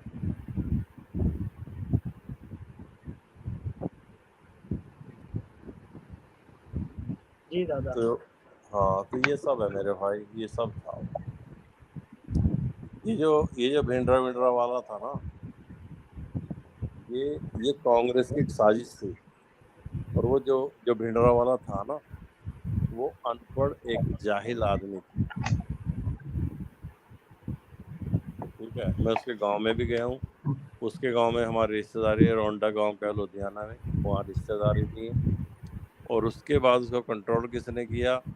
जब जनरल बराड़ की शादी का 16 दिन हुए थे, and he was on his honeymoon. वो हनीमून के लिए जा रहा था.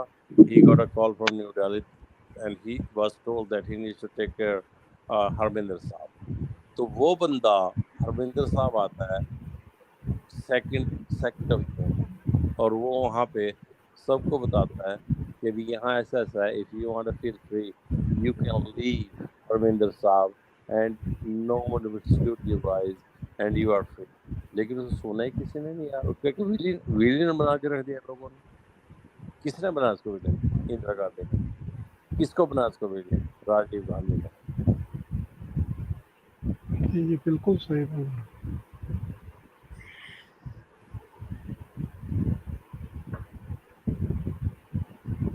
तेजवीर भाई से कमेंट ले कुछ. तेजवीर भाई आज के ऊपर कुछ कमेंट करने हैं.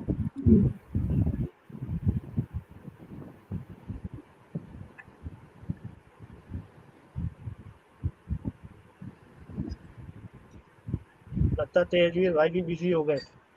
जी चलिए वीवी दादा कुछ अगर कमेंट करना चाहते तो आप करिए.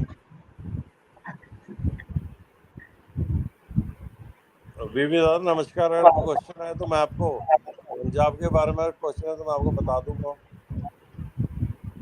मैं क्या कमेंट करूं? यहाँ पे इतने ज्ञानी लोग बैठे हुए हैं भाई. मैं तो सिर्फ ज्ञान अर्जित करने के लिए बैठा हूँ यहाँ. अरे नहीं, हम तो आपके बच्चे हैं, कहाँ ज्ञानी लोग हैं. हमने तो अपनी आंखों के सामने सब कुछ देखा, झेला है. मैं तो हिस्टोरिकल पर्सपेक्टिव में लेके जा रहा था कि ये इसका जो जेनेसिस है, जो आप बोल रहे हो, थोड़ा सा उसके पहले जाओ तो 75 में जो इलाहाबाद हाईकोर्ट ने जजमेंट दिया था, वहां से शुरू होता है मामला सारा. मैं तो वहां बोल रहा हूँ. ये बीबी दादा ये सब वेल प्लान किया हुआ था. Well plan. क्योंकि मुझे एक बात बताइए ना आप. कांग्रेस को भी पता था, पाकिस्तान को भी पता था कि अगर इंडिया में आना तो दूसरा रास्ता कौन सा है. पंजाब के अलावा दूसरा रास्ता और कौन सा था. So we have been used.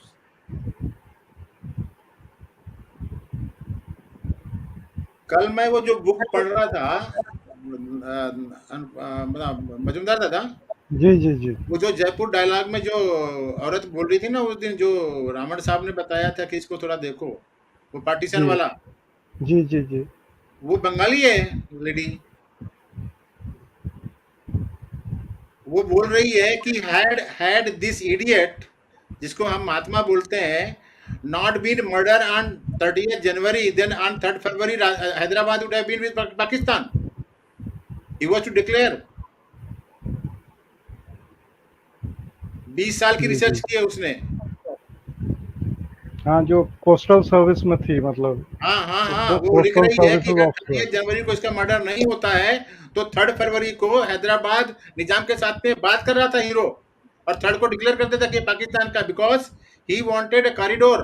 Pakistan से कॉरिडोर होना चाहिए, मतलब he wanted to divide India into 2.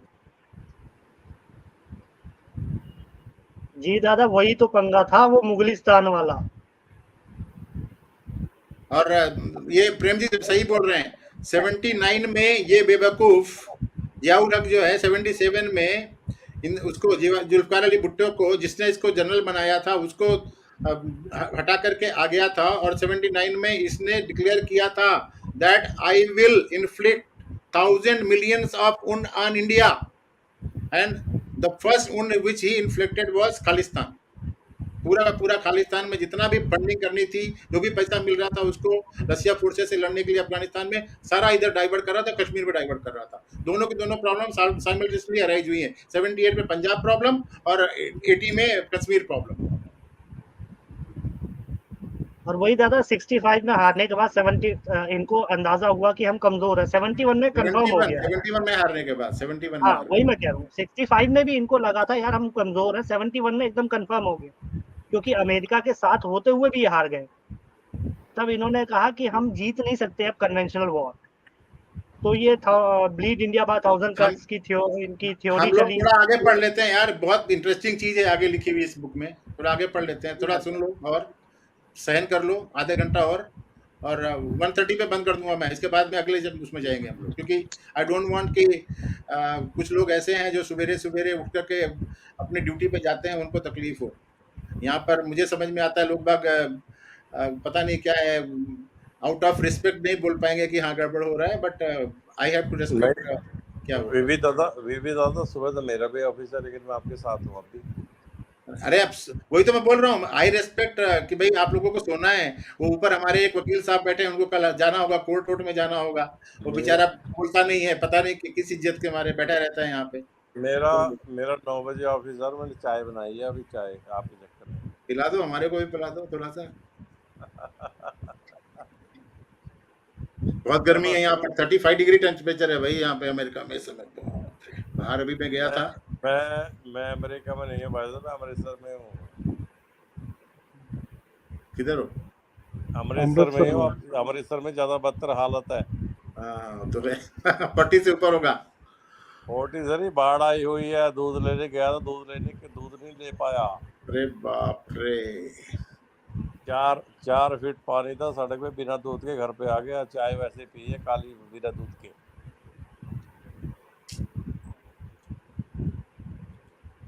चलो शुरू कीजिएगा, बोलिएगा आप। दादा इसको थोड़ा पढ़ो, देखो बहुत इंटरेस्टिंग जी, चीज जी। है जो मतलब प्रेम जी बोल रहे हैं ना, वही चीज है। मैं इसको वहां पे नहीं जाता, सिर्फ ये पढ़ लो बस। ये दिख रहा है, जी, जी, एकदम साफ।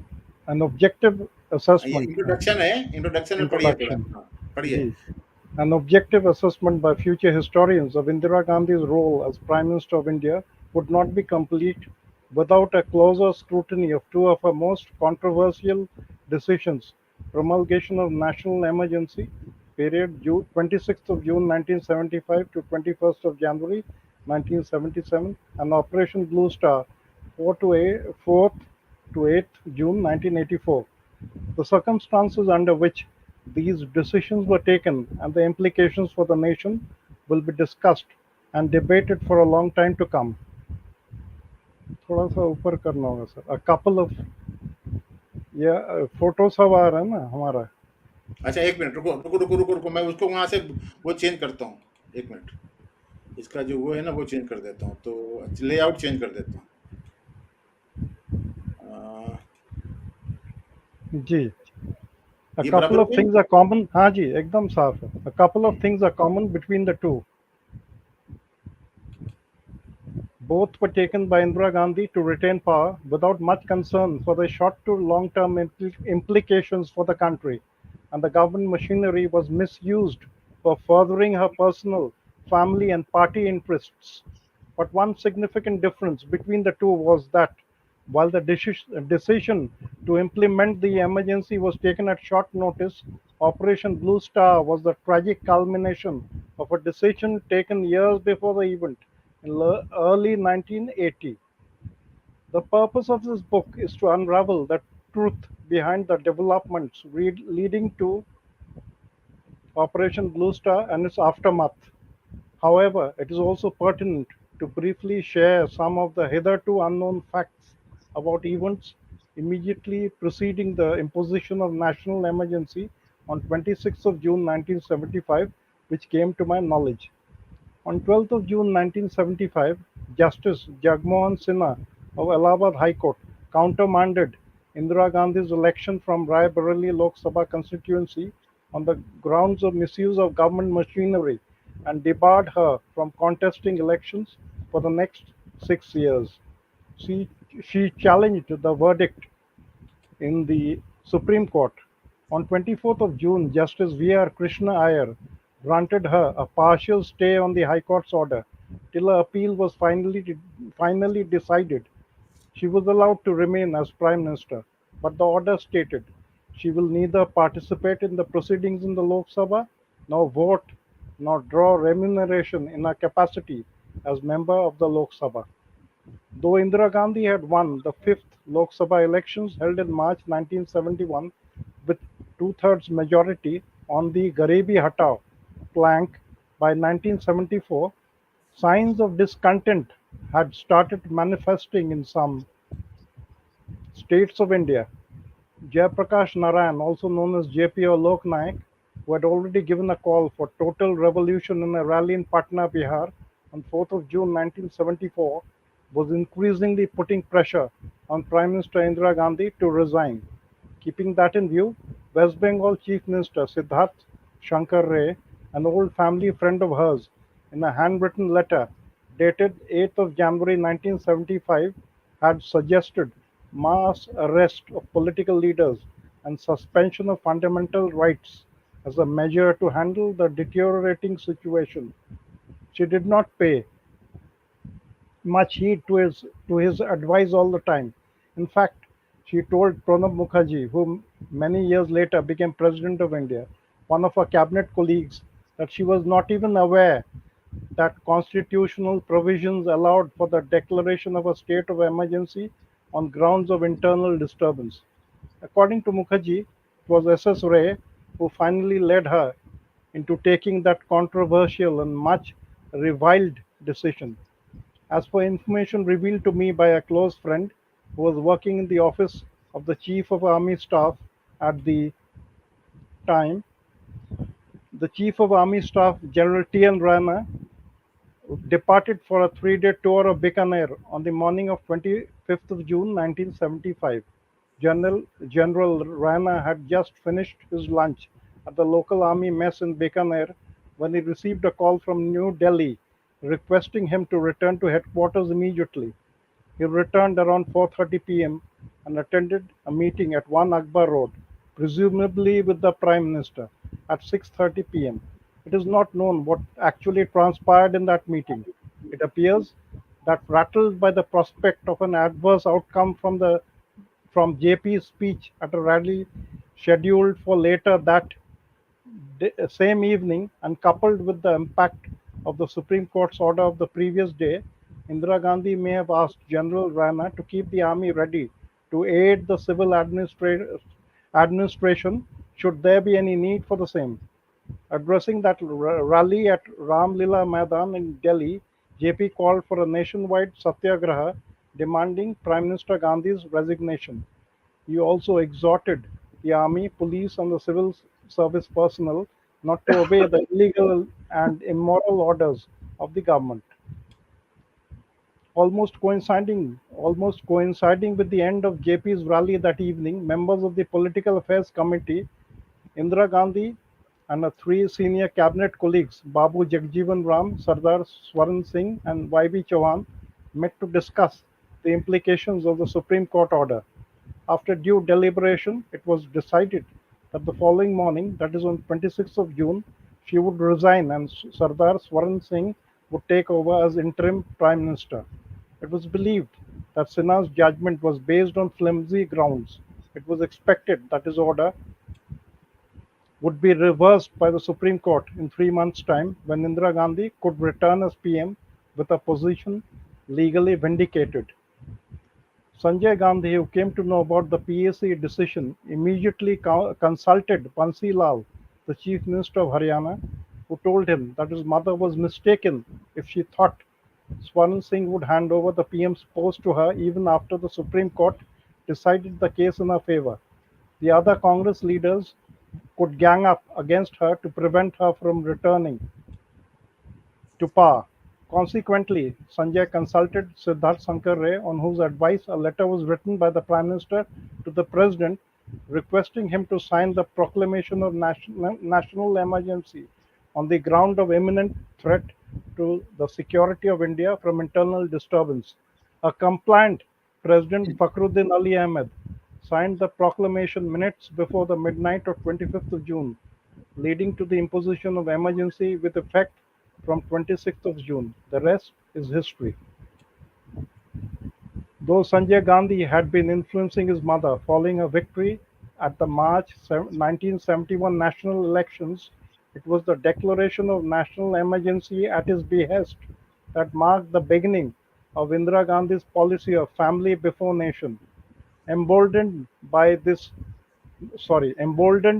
enhanced clout, Sanjay started influencing his mother's political decisions also. Soon after the declaration of emergency, Sanjay Gandhi started approaching Swaran Singh's senior private secretary, Z.S. Bains, with recommendations for the grant of Defence Ministry related contracts. Swaran Singh told Bains to convey to Sanjay that such recommendations should be routed through Sanjay's mother, which never happened. Swaran Singh resigned from Indira Gandhi's cabinet in November 1975 after having served a record uninterrupted 23 years as cabinet minister under three prime ministers. Interestingly, Singh was replaced by Bansi Lal as defense minister. Given the changed political environment, and insecure Indira started leaning heavily for support on Sanjay, and after his death in July 1980 on his elder son Rajiv and some of his friends, all extra constitutional entities. While I was in Canada, the Congress lost the Punjab state elections in प्रेम 1977. प्रेम जी सुनिए ध्यान से, जो आप बोल रहे हो यहाँ पे आ रहा है वो। While I was in Canada, the Congress lost the Punjab state elections in 1977 to the Akali Dal Janata Party coalition led by Prakash Singh Badal. Soon after this, some sketchy details reached me about former Chief Minister Gyani Zail Singh and Sanjay Gandhi trying to destabilize the Akali Dal-led coalition government by enlisting the support of Sant Jarnail Singh Bhindranwale of Chowk Mehta Gurdwara. Efforts were also being made to plant pro-Khalistan ideas in the minds of Sikhs in Punjab and to link that demand to Bhindranwale. Further details came to my attention on my return to headquarters in October 1979. I realized that what was happening in Punjab since 1978 was a sort of special operation launched by Sanjay Gandhi and Gyani Zail Singh, the details of which have been mentioned in the preface. That was also the time when Sanjay Gandhi and Kamal Nath were trying to topple Prime Minister Morarji Desai's government at the center by working on the disgruntled Janata Party leader Raj Narayan. They were able to achieve this objective in July 1979. Prime Minister Charan Singh's government then came to power backed by the Congress but could last only 23 days as Indira Gandhi withdrew her party's support. Parliament was dissolved and mid-term elections to the 7th Lok Sabha were held in January 1980, in which Indira Gandhi and the Congress returned to power. For his loyalty to Sanjay Gandhi, Kamal Nath, originally from Kanpur in Uttar Pradesh, was rewarded with a safe parliamentary seat at Chindwara in Madhya Pradesh, which he easily won in those elections. Emboldened by his success in manipulating political developments at the national level, Sanjay Gandhi, along with the others, launched Operations 2. However, Gyani Zail Singh, who was rewarded by Indira Gandhi in July 1982 with the country's highest post, that of president, was gradually sidelined by her, despite his continued interest in Punjab politics. In March to April 1982, a trusted family friend named Withheld on request from Patiala came to meet me in New Delhi and shared with me some interesting information he had gathered from the RSS members in Patiala. The information went that sometime after the return of the Congress party to power in January 1980, the Prime Minister had taken a decision, as advised by Sanjay Gandhi, to win the next general elections by using the services of Bhindranwale to create a serious Hindu-Sikh divide and plant the fear of Khalistan in the minds of the majority community. With the majority baying for the strongest possible action against Bhindranwale and his men, Indira Gandhi would in the end emerge as a strong leader who saved the country from a monster which she herself had created. That would in turn help her party garner votes from grateful members of the majority community. When my friend asked the RSS members whether they had received the information from the headquarters or from Pawan Kumar Sharma, the Patiala-based head of the Hindu Suraksha Samiti, who had been rather active lately in creating a Hindu-Sikh divide, they parried his query. Insofar as the research and analysis wing's involvement in Operation 2 was concerned, things started changing towards the end of 1980 with a new division headed by Deputy Director B. Raman was created to collect intelligence about the activities of the Sikh extremist elements abroad and their links with the ISI of Pakistan. In early 1981, director of Research and Analysis Wing, in short, Director R. N.F. Santuk, asked me to send proposals to the Ministry of External Affairs for the positioning of 7 new RNAW stations in some Indian missions located in Western Europe and North America. Sometime in the middle of 1981, I was asked by Santuk to brief the RNAW officers of and above the rank of Deputy Director posted at headquarters on the concept of Khalistan and the type of information they should be looking for. On his appointment as senior advisor in 1981, RN Kao also started using the RNAW's resources to further the cause of certain aspects of Operation 2. It was in that context that I was asked by the Director R to visit Canada and the US thrice between December 1981 and September 1983. Sometime in February to March 1990, B. Raman prepared the RNAW's white paper on Khalistan and Sikh extremism.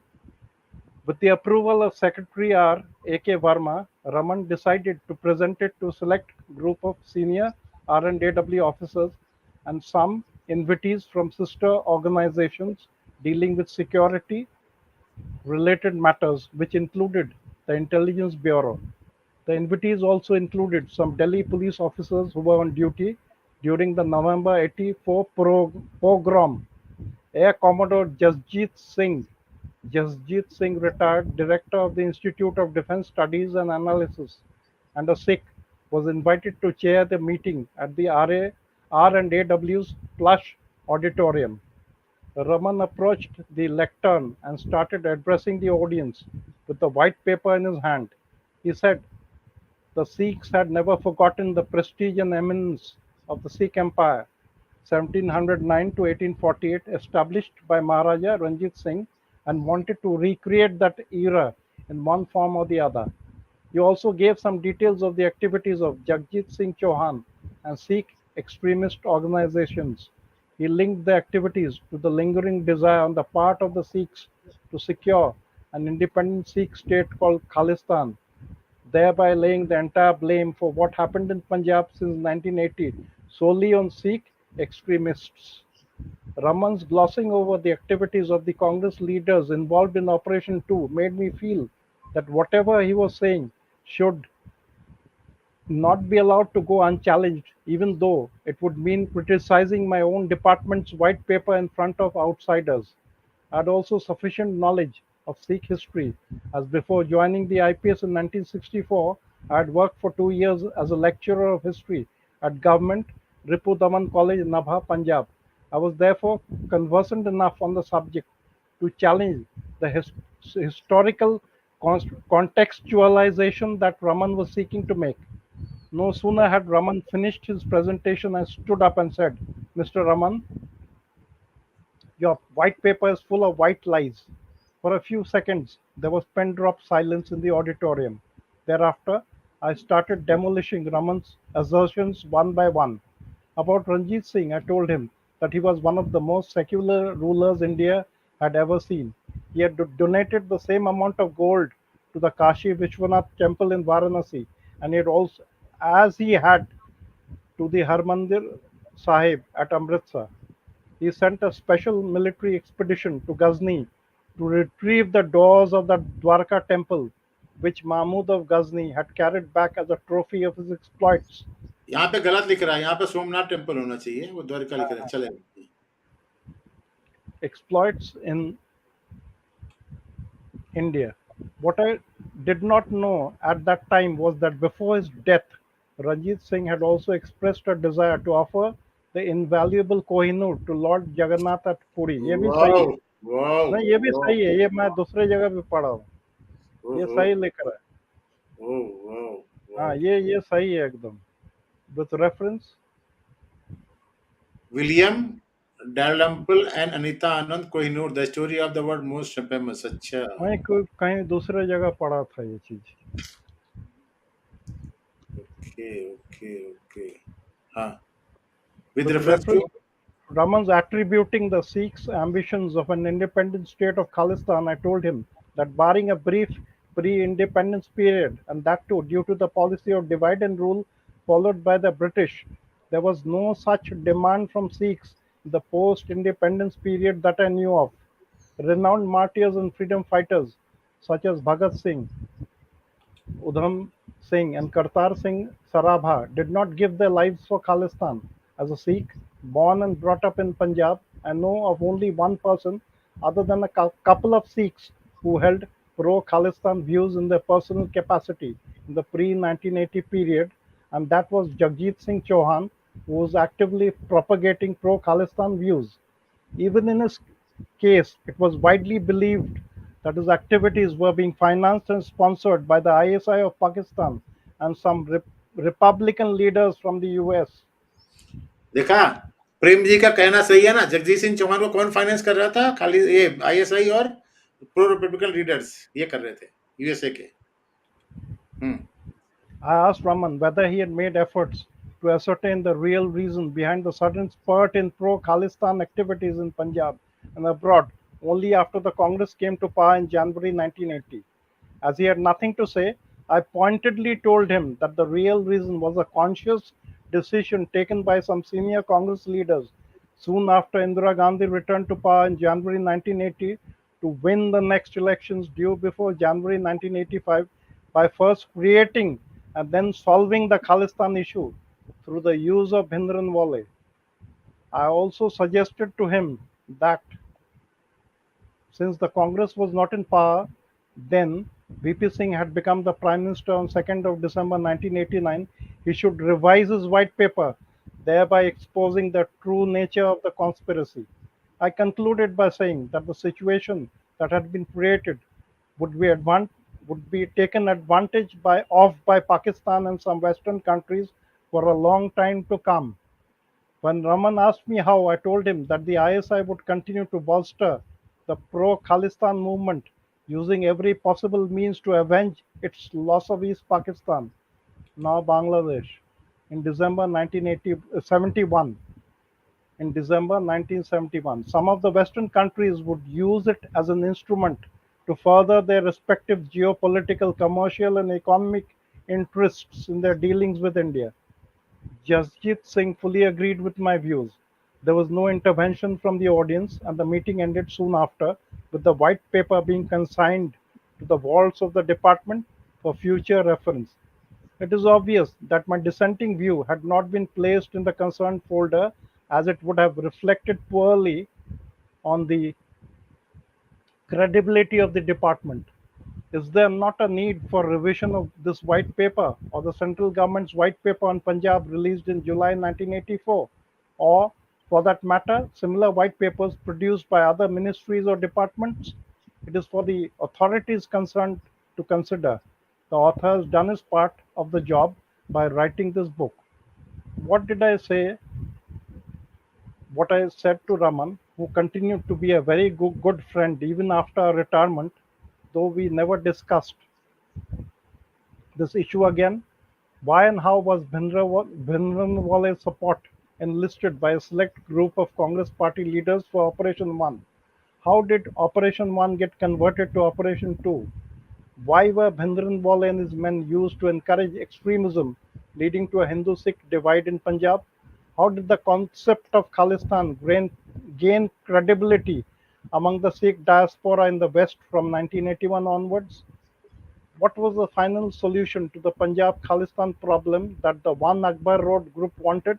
Was it to ensure maximum impact on their potential voters in the next general elections? Why was the hope of a negotiated settlement with moderate Akali Dal leaders kept dangling till the very end of May 1984, a few days before Operation Blue Star was launched?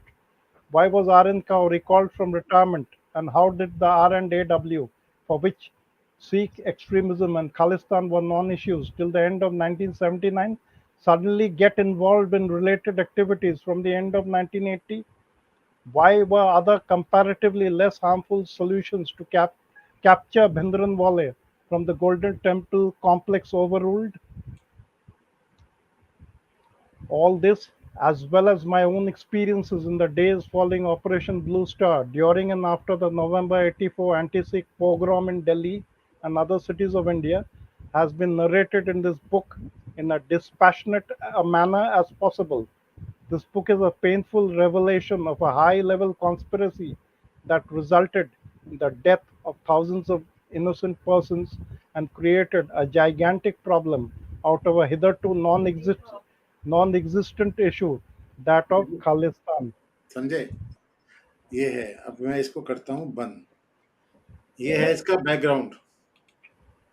जी अरे प्रेम जी नीचे पीछे चले गए थे। Okay, ये है।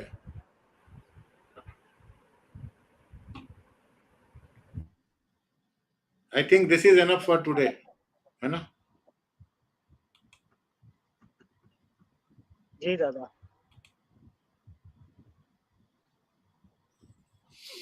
सोचो, सोचो, जरा सोचो। आमिर मतलब खान की कौन सी पिक्चर थी? सोचो, सामने वाला जो पेड़ है वो क्या चादर ओढ़ के खड़ा हुआ है, ये वाला चक्कर है। साला कितना बेवकूफ समझते थे कांग्रेस वाले पब्लिक को, बाप रे। उफ। मतलब बीमारी भी मतलब क्रिएट किया जाए और फिर उसका इलाज भी किया जाए ताकि लोग जो है आभारी हो जाए। हाँ, मतलब they were eyeing 1985 election and they were planning from since 1980 itself कि किस तरीके से करना है। वाह रे वाह। अच्छा हुआ जून 80 में मर गया साला, नालायक। बिल्कुल बिल्कुल। कहीं का पता नहीं, 1980 के बाद में जो पैदा हुए बच्चे हैं उनको तो कभी ये समझ में आएगा नहीं, और ऐसी किताबों को कोई पढ़ने की तो जरूरत करेगा ही नहीं। मुझे लगे यार क्या है, बहुत वही है, हैवी डोज किताब है, सरदार पता नहीं क्या लिख रहा है, ये होगा सब। नहीं काम का है सब। किताबों के बीच में भी तो बड़ी कंफ्यूजन पैदा कर रखी है इन्होंने, अपने बंदों से भी किताबें लिखवा रखी हैं। मैंने तो भैया 2 साल पहले किताब पढ़ ली थी इसको, अभी तो यहाँ पे आकर के मुझे किंडल में मिली इसलिए मैंने इसको डाउनलोड कर लिया था। बाकी तो वहाँ पे पढ़ी थी और किसी लाइब्रेरी में जाके पढ़ी थी मैंने, शायद मुंबई में। Yes, I read in library somewhere. बहुत इंटरेस्टिंग बुक है ये। इसको तो 2-4 पार्ट में करना पड़ेगा पूरी स्ट्रीम को। इसको it is essential for everybody to know ये है क्या था। नहीं, एसेंशियल इसलिए है कि कांग्रेस को एक्सपोज करना भी चाहिए। हाँ। इतने 75 साल में लोग क्या क्या किए और किस तरह देश को धोखा दिया, अभी भी लोग बोलते हैं। Also, the role of Kamal Nath, who is going to become क्या बोलते हैं, chief minister candidate of Congress, उधर भी थोड़ा सा इसको बताना चाहिए कि ये गधे ने कितना गंदा रोल प्ले किया था। कानपुर का बनिया है और वो छिंदवाड़ा में जाके बस गया था। पहला इलेक्शन लड़वाया था संजय गांधी ने और वहां से जीत गया तो वहीं पे बस गया। अब वो अपने आप को बोलता है मैं एमपी का हूँ। वो भी नहीं मालूम होगा एमपी वालों को कि ये बंदा ओरिजिनली कानपुर का। अरे सर, एक समय ये बंगाल में भी था, ये कलकत्ता में भी था, बोलता था कि मैं यहीं का हूँ। His qualification is only that he has studied with Rajiv Gandhi in Noon School. That's it. और कुछ नहीं। चीफ मिनिस्टर रहा ये एमपी का। जी जी जी। और इसको चीफ मिनिस्टर बनाने वाले थे शिवराज सिंह जी, उनकी अपनी हरकतों से। नहीं, वो भी कोई इतना कोई स्ट्रांग लीडर नहीं है वहां पर, कोई बीजेपी का लीडर नहीं है। इस चक्कर में Sundarlal Patwa was far better than Shivraj Chouhan. और ये हम सब स्ट्रीम में एक चीज ये सब भी नोटिस करनी है कि कांग्रेस ने और जो एजेंट है, जितने भी अब्राहमिक एजेंट जितने रहे, इन्होंने देश को मूर्ख बहुत बनाया। पर एक बात ये भी नोटिस करना है, हमारे देश की अब जनता को ये भी सीखना है, उन्होंने मूर्ख बना, चलो उनका काम तो उन्होंने किया, पर हमारी भी गलती कि मूर्ख बने। कई बार मैं कहता हूं कि जनरल डायर ने जरूर डिसीजन दिया कि फायर, तो हमारे जलियांवाला बाग में बंदूक चलाने वाले हाथ भी किसके थे वो भी देखना चाहिए। ऐसी क्या मूर्खता है कि हम लोग अपने घर वालों को मारने पे तुल जाते हैं। यह भी लोगों को सीखना समझना चाहिए, इतनी जल्दी क्यों रिएक्ट करते हैं। कल मैंने बोला था ना कि कोई वहां पर ब्रिटिश राजा नहीं आया था यहाँ पे राज करने के लिए, नौकर आए थे, नौकरों ने हमारे ऊपर राज किया। ऐसे ही स्लेव्स लोगों ने जो अफगानिस्तान से आए थे उन लोगों ने हमारे ऊपर राज किया। हम लोग हैं ही ऐसे, अपने आप में बिजी रहते हैं, ये नहीं सोचते कि बगल वाले में क्या हो रहा है, देश के ऊपर क्या फर्क पड़ता है। ठीक है, मुझे क्या फर्क पड़ता है यार, मैं खाना खा पी रहा हूँ ना अच्छी तरीके से, उसको मालूम पड़ता है। जब मेरे घर में आग लगेगी तब मालूम पड़ेगा क्या दुनियादारी होती है। यही है, this attitude is very bad. और एक पॉइंट आपने बहुत अच्छा कवर अप किया था कि इलेक्शन में सर रावण सर बता रहे थे कि जो पॉलिटिकल रोटेशंस होते हैं उसका रीजन होता है मनी, इकोनॉमिक्स की। और प्रॉब्लम जनता को आती है कि इनने घोटाला किया, भ्रष्टाचार किया, तो इनने सरकारें पलटा दी। प्याज महंगा हुआ, टमाटर महंगा हुआ, सरकारें पलटा दी। पेट्रोल महंगा हुआ तो सरकार पलटा दी। बेरोजगार हो गए तो सरकार पलटा दी। पर आज तक तुम्हारा दिमाग में ट्यूबलाइट नहीं जला, जनता इतनी मर गई तो तुमने सरकारें पलटाई। कश्मीर में इतने कट गए, उसके रिस्पॉन्सिबल सरकार को तुमने नहीं पलटाया। बांग्लादेश में इतने मासकेर हुए, उसकी रिस्पॉन्सिबल सरकार को तुमने रोटेट नहीं किया, है ना। इतनी एट्रोसिटीज हो रही है, उसके लिए तुमने सरकारों को नहीं पलटाया। तो मतलब जानवर से भी गए भी थे, चिकन मुर्गे जैसे, कि हमको दाना मिल रहा है तब तक चलेंगे, मेरे दाने में एक दाना कम हो गया तो सरकारें पलटा दी। तो ये भी जनता को सीखना चाहिए कि तुमको तुम्हारे घर में पेट्रोल 2 रुपए महंगा क्या हो, और पेट्रोल तुमको महंगा नहीं होता, वो भी स्पेसिफिक एजेंडा रहता है किसका महंगा होता है। तुम सरकारें पलटा देते हो पेट्रोल महंगा होने पे, बेरोजगार हो गए तो सरकार पलटा दी। आपकी आपकी बातों से एक बात मेरे को बोलने का मन कर रहा है, बोलूं? जी सर बोलिए। जो बिहार के लोग होंगे थोड़ा बुरा मानेंगे, लालू की सरकार ने 15 साल वहां पर लालू ने वहां पर 15 साल राज किया, चाहे प्रॉक्सी से राज किया हो चाहे कैसे किया हो। और उसके बाद में जो वहां पे माइग्रेशन शुरू हुआ है, तो जितना भी पढ़ा लिखा जो बंदा है ना बिहार का, वो दिल्ली की तरफ को भागाया, मुंबई की तरफ भागाया। और यहाँ पर उन लोगों ने सबसे बड़ा जो उनके पास में मतलब एम्प्लॉयमेंट का साधन था वो जर्नलिज्म था।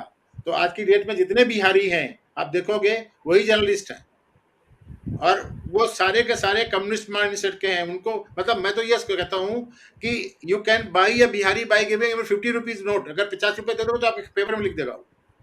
ये तमाशा चल रहा है। और दूसरी बात जो आप बोल रहे हो ना कि ये मतलब पब्लिक को क्या मतलब है यार? पब्लिक को क्या है? अगर आप 1000 रुपया दे दोगे जिसको मतलब 100 रुपए नहीं मिलते, तो वो तो आपके जिंदगी भर के लिए आपका गुलाम बन जाएगा।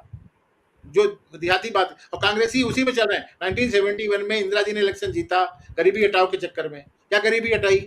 और उसी बेसिस पे चलते रहते हैं। इनको गरीब करो और बाद में इलेक्शन के टाइम में इनकी मदद कर दो, ये हमको वोट दे देंगे। अरविंद केजरीवाल दूसरी पॉलिसी पे चल रहा है। खैर, एम्पावरमेंट नहीं करते हैं लोग। दादा 1 घंटा 52 मिनट हो चुके हैं। Now we are going to close it. Okay, 12:30 बज रहे हैं। प्रदीप भाई क्लोजिंग स्पीच दे दीजिए। जी, तो हम अपने सभी दर्शकों का धन्यवाद करते हैं जिन्होंने अपना कीमती समय हमें दिया, और उनसे रिक्वेस्ट करते हैं कि अगर हमारा कंटेंट पसंद आता है तो इसे लाइक करें, शेयर करें, सब्सक्राइब करें, नोटिफिकेशन बटन ऑन कर लें ताकि आने वाले कंटेंट की जानकारी आपको मिलती रहे। कमेंट और जरूर करें। अगली स्ट्रीम इसी टॉपिक पे आगे होगी, इसको हम आगे बढ़ाएंगे। तो इसका पार्ट 3 आएगा, और इसी के साथ हम जो है आपसे आज्ञा चाहेंगे। धन्यवाद।